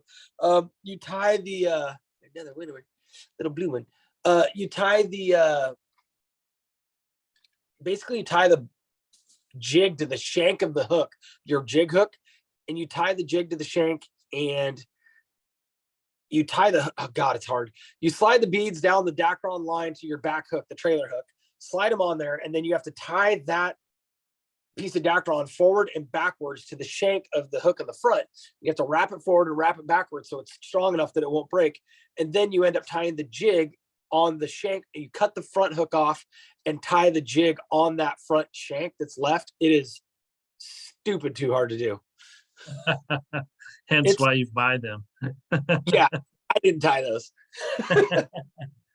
It's doable, but it is a pain. And and yes, they work, but you have to articulate it. And if you ever tied an articulated leech, if you ever see someone that ties an articulated leech for like swinging flies, like a Dalai Lama or something like that, that's kind of the same thing. That's how you do it. And that's a much more difficult, longer lesson. Great. Josiah, before we had talked prior to the webinar here about the side drifting and the fact, is it really still an applicable method? And you had mentioned it really is a strategy that one would look at in lower flows. Since the evolution of bobber dogging is really kind of taken hold here, you want to talk a little bit about side drifting for steelhead? Yeah, I don't do it very often, like very, very, very little. But what I will tell you is there are times to do it. And I wouldn't even call it side drifting. Like, we're not going through these long runs for, 40, 80, 100 yards at a time, trying to get this long, beautiful drift like we used to, because that's so easy to do with a bobber now that it's kind of made side drifting obsolete. What side drifting can do, and I would almost call it pitching, when you're pitching weights and I'm not throwing them to get down into these long, beautiful runs that are 4 feet deep for 75 yards, because that's super easy to bobber fish. What you can do with weight and side drifting style is you can throw into the tops of the tops of the rapids. You can get right into those holes fast with a weight without a bobber attached. Bobbers do not let your stuff sink that fast, so they don't get down that quickly a lot of times. So if you want to get down, say, low water, and the fish are tucked up in the heads of the holes and underneath the fast stuff, a lot of times that's a really good way to get down quickly. Also, I would make sure I had short leaders if I was doing that, because I would want to get my stuff down to where the fish are as quick as possible. It's a good technique when there's a lot of boats and everybody's bobber fishing, but you want to get right down into the fast stuff and underneath the current at the heads of the holes where fish hold a lot in clear water. Really good way to do it. That one,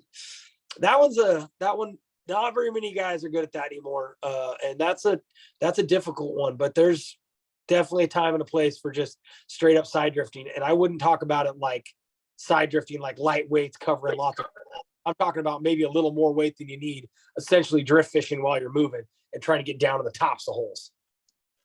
Excellent input. And again, you guys are going to get a copy of this slide deck, so you'll see these more detailed notes in the side drifting section here that I'm just kind of going over. Again, as Josiah has indicated, a strategy that's best employed in lower water conditions, specifically to get down into where the fish are at the heads of holes in low water conditions. A little more information on the gear that we use. These slides are taken from Buzz Ramsey presentation on winter steelhead, 10-pound test, high visibility monofilament, 30 to 40 inch fluorocarbon leaders, size 4 to 1/0 single hooks. Typically, if you're bobber or side drifting, you will find that most folks are using small clusters of eggs to side drift with. That's my experience. That's what I've had the best luck with. Yep. More information on side drifting here. Again, you'll get a copy of this slide deck. And here's a bunch of graphics of different soft beads. This one was taken from Brandon Glass's webinar here shows the BNR soft beads, the Dave's Tangle Free weights, the torpedo floats that are made by Bomac.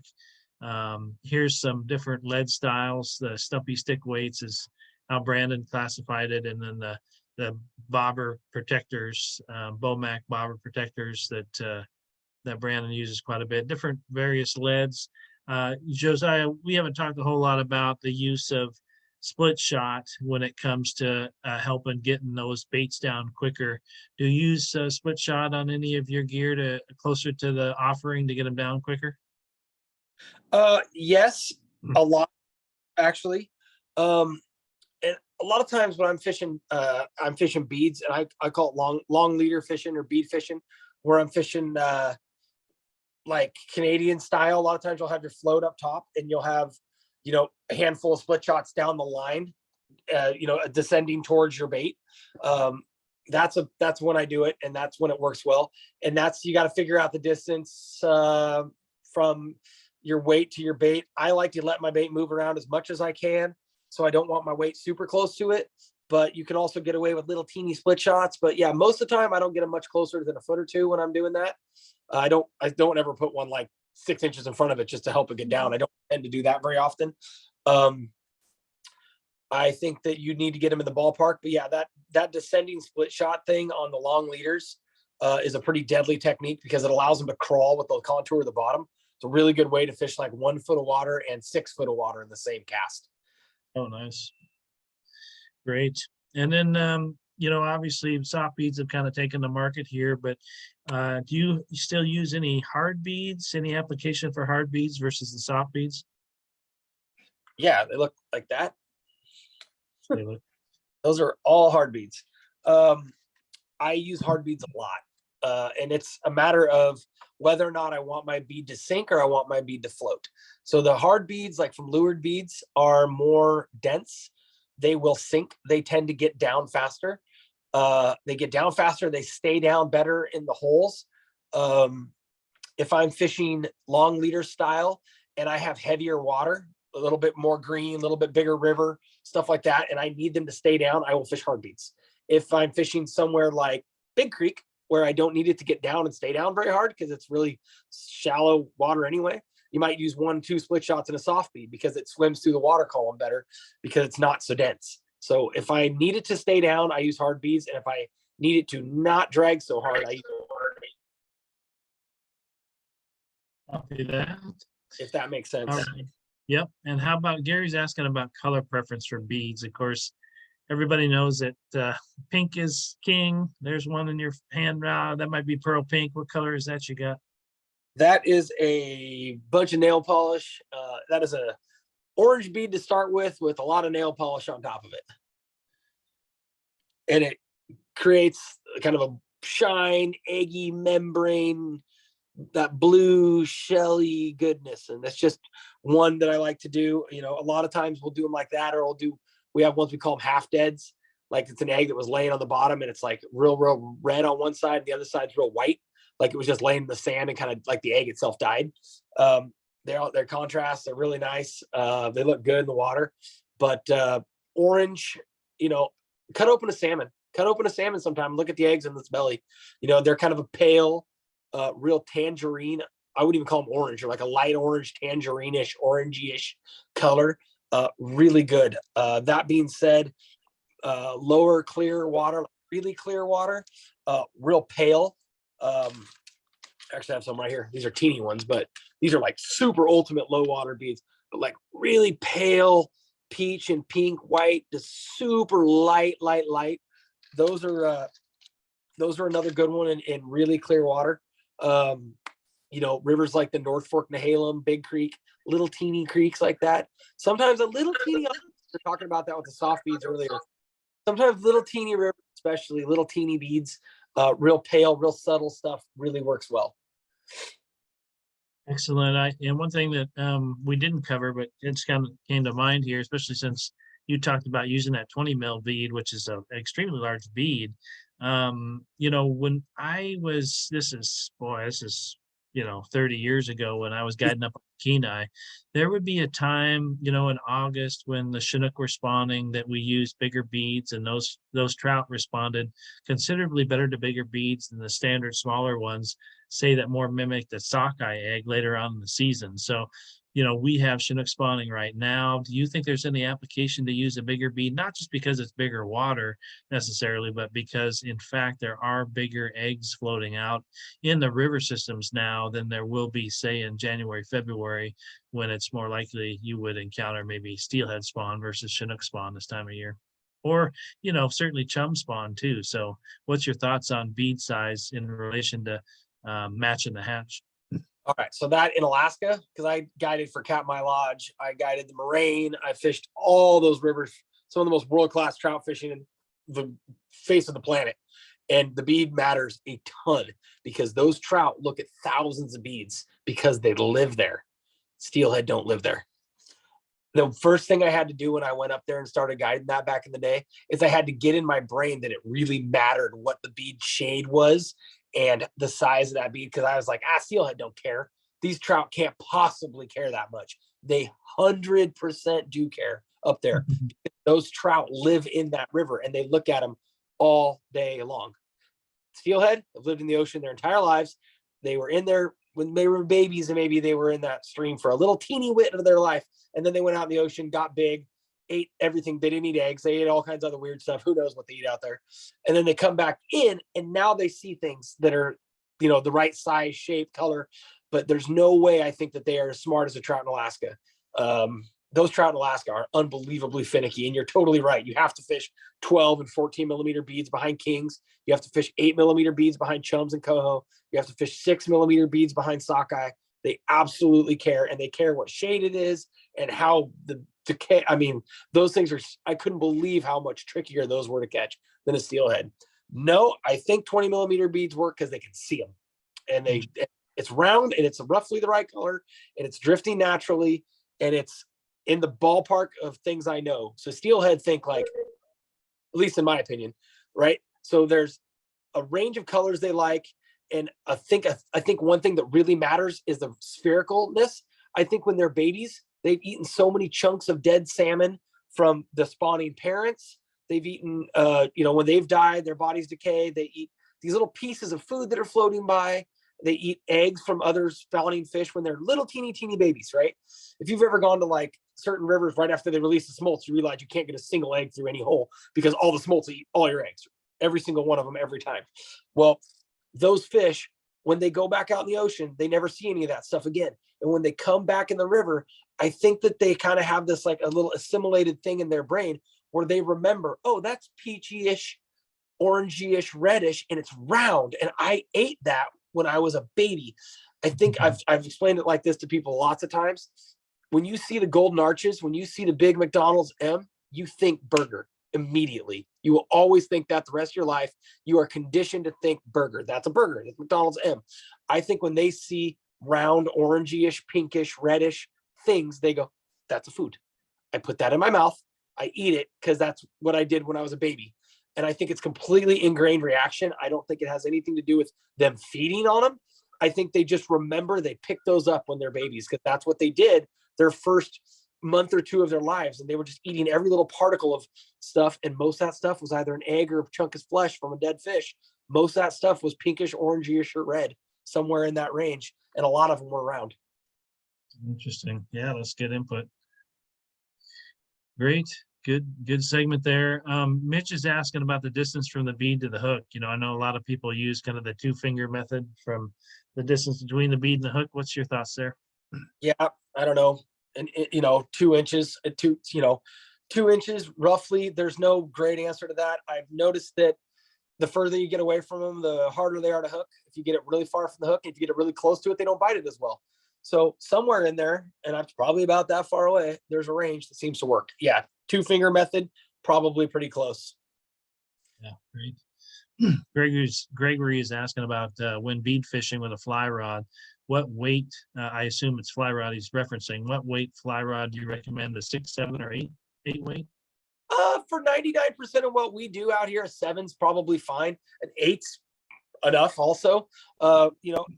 the one thing I've noticed with steelhead specifically, if I've caught tons and tons and tons of big fall snook summer steelhead fishing when I was a kid, right?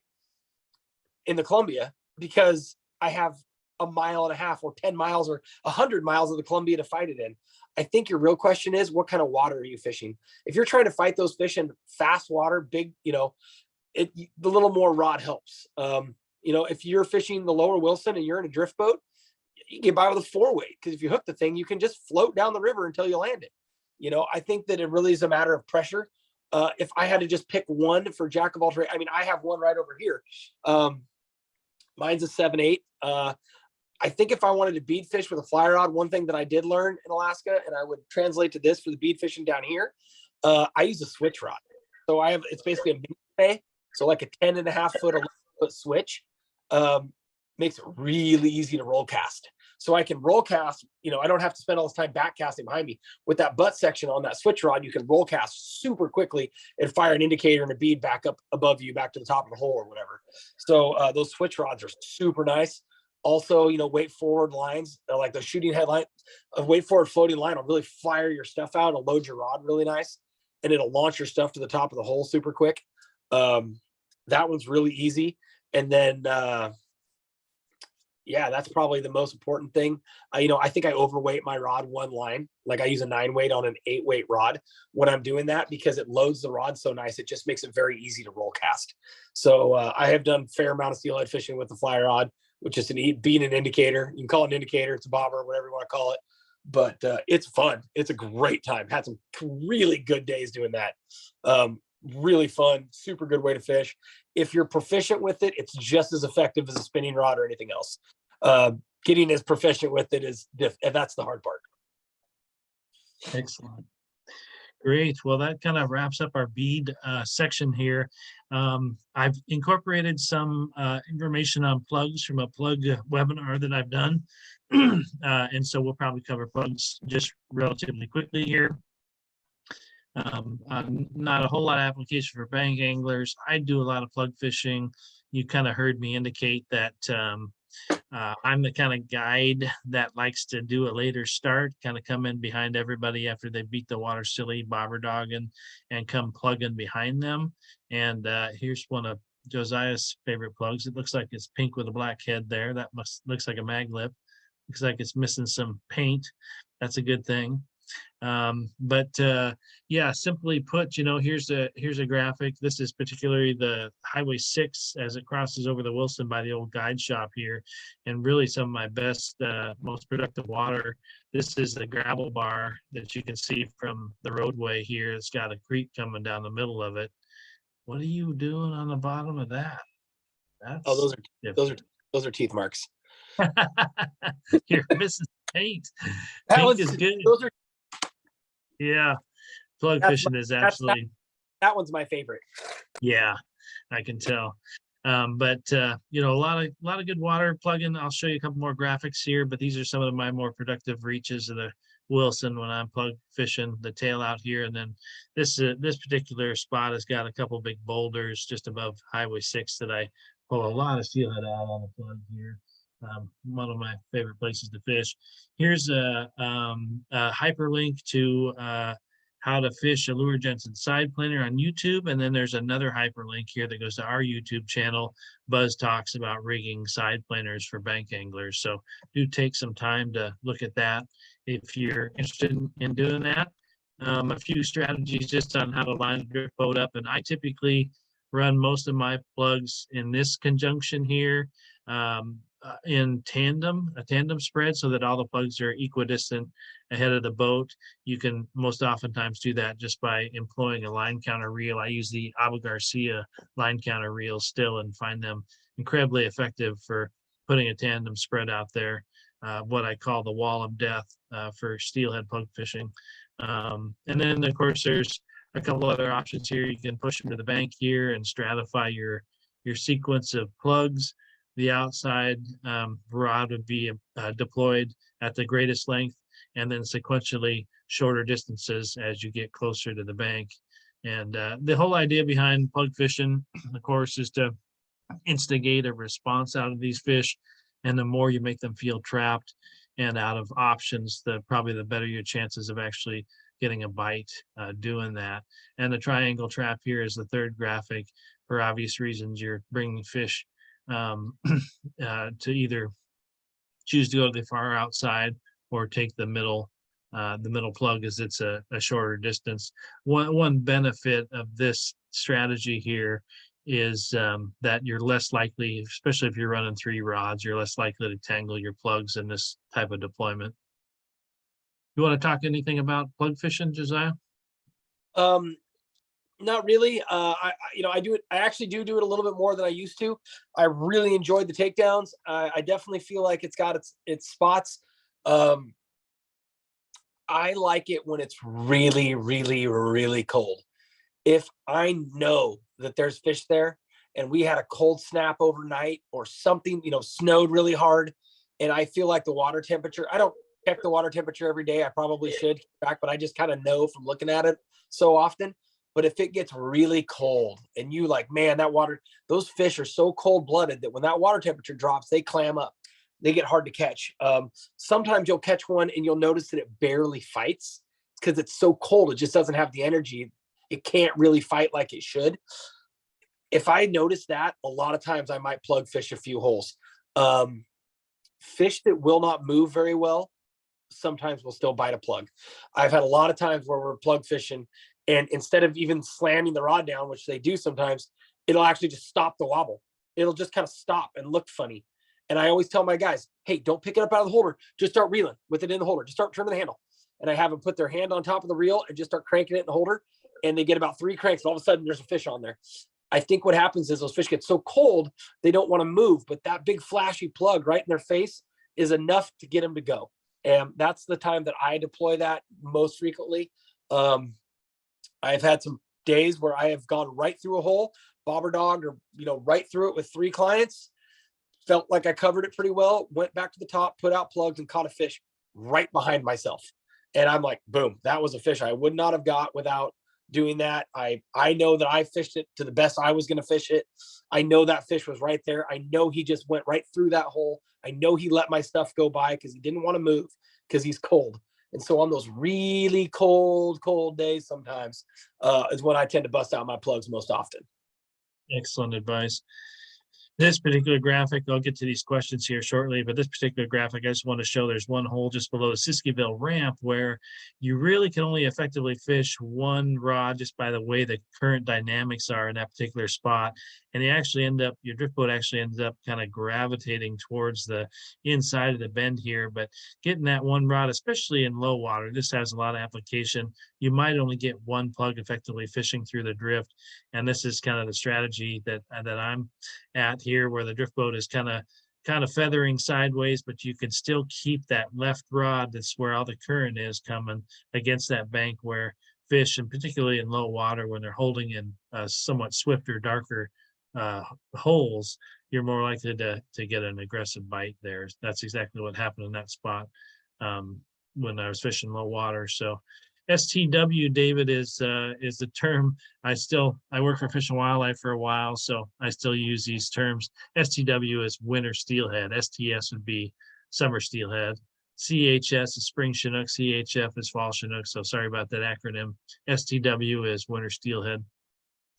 And then Mitch is asking, what is the optimum water temperature for biting?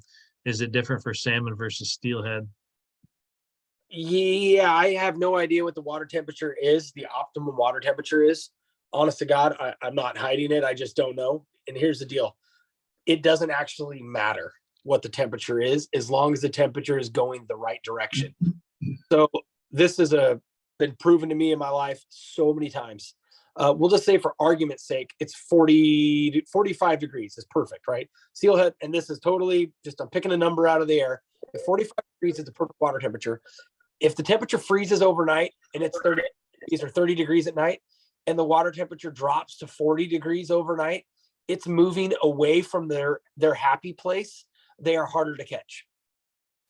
If it is 15 degrees overnight, the water is 15 degrees, but all of a sudden it's a 40-degree night and the water temperature creeps up to 20, even though 20 is a lot further away from 45, they'll bite as long as the water temperature is moving the direction that they want it to go, as long as it's making them happier. If it's summer steelhead fishing and you're fishing a bunch of fish that are laying in the bottom of some hole in August and they won't bite, they won't move, they're sweating to death, right? They're just buried in the deepest, coldest place they can get. And all of a sudden you get that weird rain overnight in September that happens sometimes, and the water temperature drops 5 degrees overnight. Those fish will eat a beer can swung across the surface the next day because they are so aggressive if the temperature is going the direction you want it to go. So I'm sure perfect is somewhere around 42. I don't know, I'm guessing. But what is perfect is as long as it's going the direction that they want it to go, it's good enough to get them to bite. And what kind of beer can would that be? Coors Light. Every time. Silver gold. Here's a graphic that just shows the different kinds of hot shots and mag lips that are available to folks. Just look that over because it's pretty. But as far as my favorite color, and the reason I switched to braid, when I plug fish now, I use 80-pound braid tied right to the Jensen snap, which is attached right to the plug. The reason I have gone to braid is because they don't make these black gold pirate hot shots anymore. Absolutely my favoriteest plug in the world. I think I bought the last ones in the country, so don't even bother looking. But I do tie braid right to my plug snap, which is attached to the plug, whether I'm running the black pirate or any plug. Obviously, the green and blue pirates are still quite popular. The cop car. Josiah showed you his favorite plug, that pink one that's got not much paint left on it. But anyway, here's an array of colors, both in the mag lips and the hot shots, and size. So one thing I learned from the great Bob Toman many years ago is plug fishing. You really want to match the plug to the depth of water you're fishing. I used to take meticulous statistics in the early years before I was ever a guide, and I noted a significant increase in my strike to hook ratio when I started going to smaller build plugs, the size 30 in particular. I would use plugs that would bump into the bottom and I'd get bites, but I had a heck of a time hooking them. When I started using smaller build plugs that didn't go all the way to the bottom, but nearly went to the bottom, which you can also control by how much line you deploy, my strike to hook ratio went up significantly. You don't want these things digging in the gravel. You want them fishing above the gravel, so the fish are coming up towards the plug versus going down to hit them. So obviously there's not hooks on top, the hooks are on the bottom. Don't use plugs down. For example, I'll use those size 30 hot shots, even in 6 foot of water. 4 to 6 foot of water is where they typically work the best. And keep an eye on it. I still deploy typically 40 to 50 foot of line. But if you put out too much line and those plugs are digging in the bottom, you're going to notice that your strike to hook ratios significantly decrease with the deeper those plugs run. Any input on that, Josiah? Yeah, the mag lips dive hard. They're great for deep stuff. They're not great for long flat runs. They dive too hard, or you only fish them like 30 feet. One thing I did do is I got a little better plug the distance, because I think I was doing what you were doing. I was letting them hit too hard. And once I started shortening that distance up, I did better. So I fish my mag lips like 40, 45 feet a lot, but I use them in, that's in a deeper hole. And I'm like you, I use plugs that don't dive very well. If I'm plug flat stuff, definitely flatter plugs that don't get down as far. But overall, those mag lips are deadly. If you can get those things, if you can get them the right depth and get them down and make sure they're not dragging too hard, they're deadly. And I fished with a really good fishing guide not very long ago, a guy named Bill Meyer. And I was shocked how close to the boat Bill was like. I know. He's like, don't let him hit. Only let him out that far. And I was surprised, and it worked just fine. Yeah, excellent. Okay, we got a question from Wayne. Coors Light is not really a beer. I can't argue that. Fact. Oh, great. Well, drift fishing, again, something that is still used quite a bit for steelheaders. hopefully you guys are hearing me. It sounds like I might have too many programs open here. Hope you guys can still hear me okay. But basically, this graphic just shows the different types of leader and rods and fluorocarbon and pencil lead. This is just a graphic that I took from Buzz's webinar here that talks about how what to use in terms of drift fishing gear. So Josiah, I know you and I both, as I did so more so first I started guiding 25 years ago, but are you, if you're fishing solo, you might be still doing some drift fishing on your own. I still like to catch fish that way. That's how I would do it if I was going out on my own. I'd spend some time drift fishing. But do you still employ drift fishing as a strategy much anymore? Not much. Only if I'm doing it for the sake of just because I want to catch one drift fishing. Not very often. If you are fishing an area that is big, heavy, deep, fast water, and you need to get down quickly, that is when you need to drift fish. There's a handful of applications, very few. But yeah, I mean, there's very few. And then getting down fast in heavy water, and then, little creeks where you only are fishing tiny little pockets. And then you're just casting and, getting a bait to just drift through little 2, 3, 4 foot little chunks, real quick. And that's pretty much the 2 times where I would drift fish still. But, I just don't do it like I used to. Now, if I do it, it's almost always a worm, and it's strictly for fun, just because I like the grab. Yeah. Yeah. And I was going to follow up with that same sort of sentiment, is that it really is one of the better strategies for small stream fishing. If you're cognizant of your back cast and where you're casting on those small streams, drift fishing really is a viable strategy for Nat Creek and Big Creek and the Canicum and the North Fork Nehalem. Especially those small streams like the Claskanine. And I've never fished Nat Creek or Big Creek, but that Necanicum and that Claskanine in particular, small enough to where you have a lot of control and you know that your bait is getting down there in the appropriate amount of time to have a chance of catching those fish. So definitely a strategy that folks want to explore this time of year. Here's a picture of a bunch of rags that Josiah tied up. Rags are a great drift fishing outfit for folks. They're fun to tie up and productive. Really a buoyant lure offering with that rag material, which is backer rod that they use for window insulation.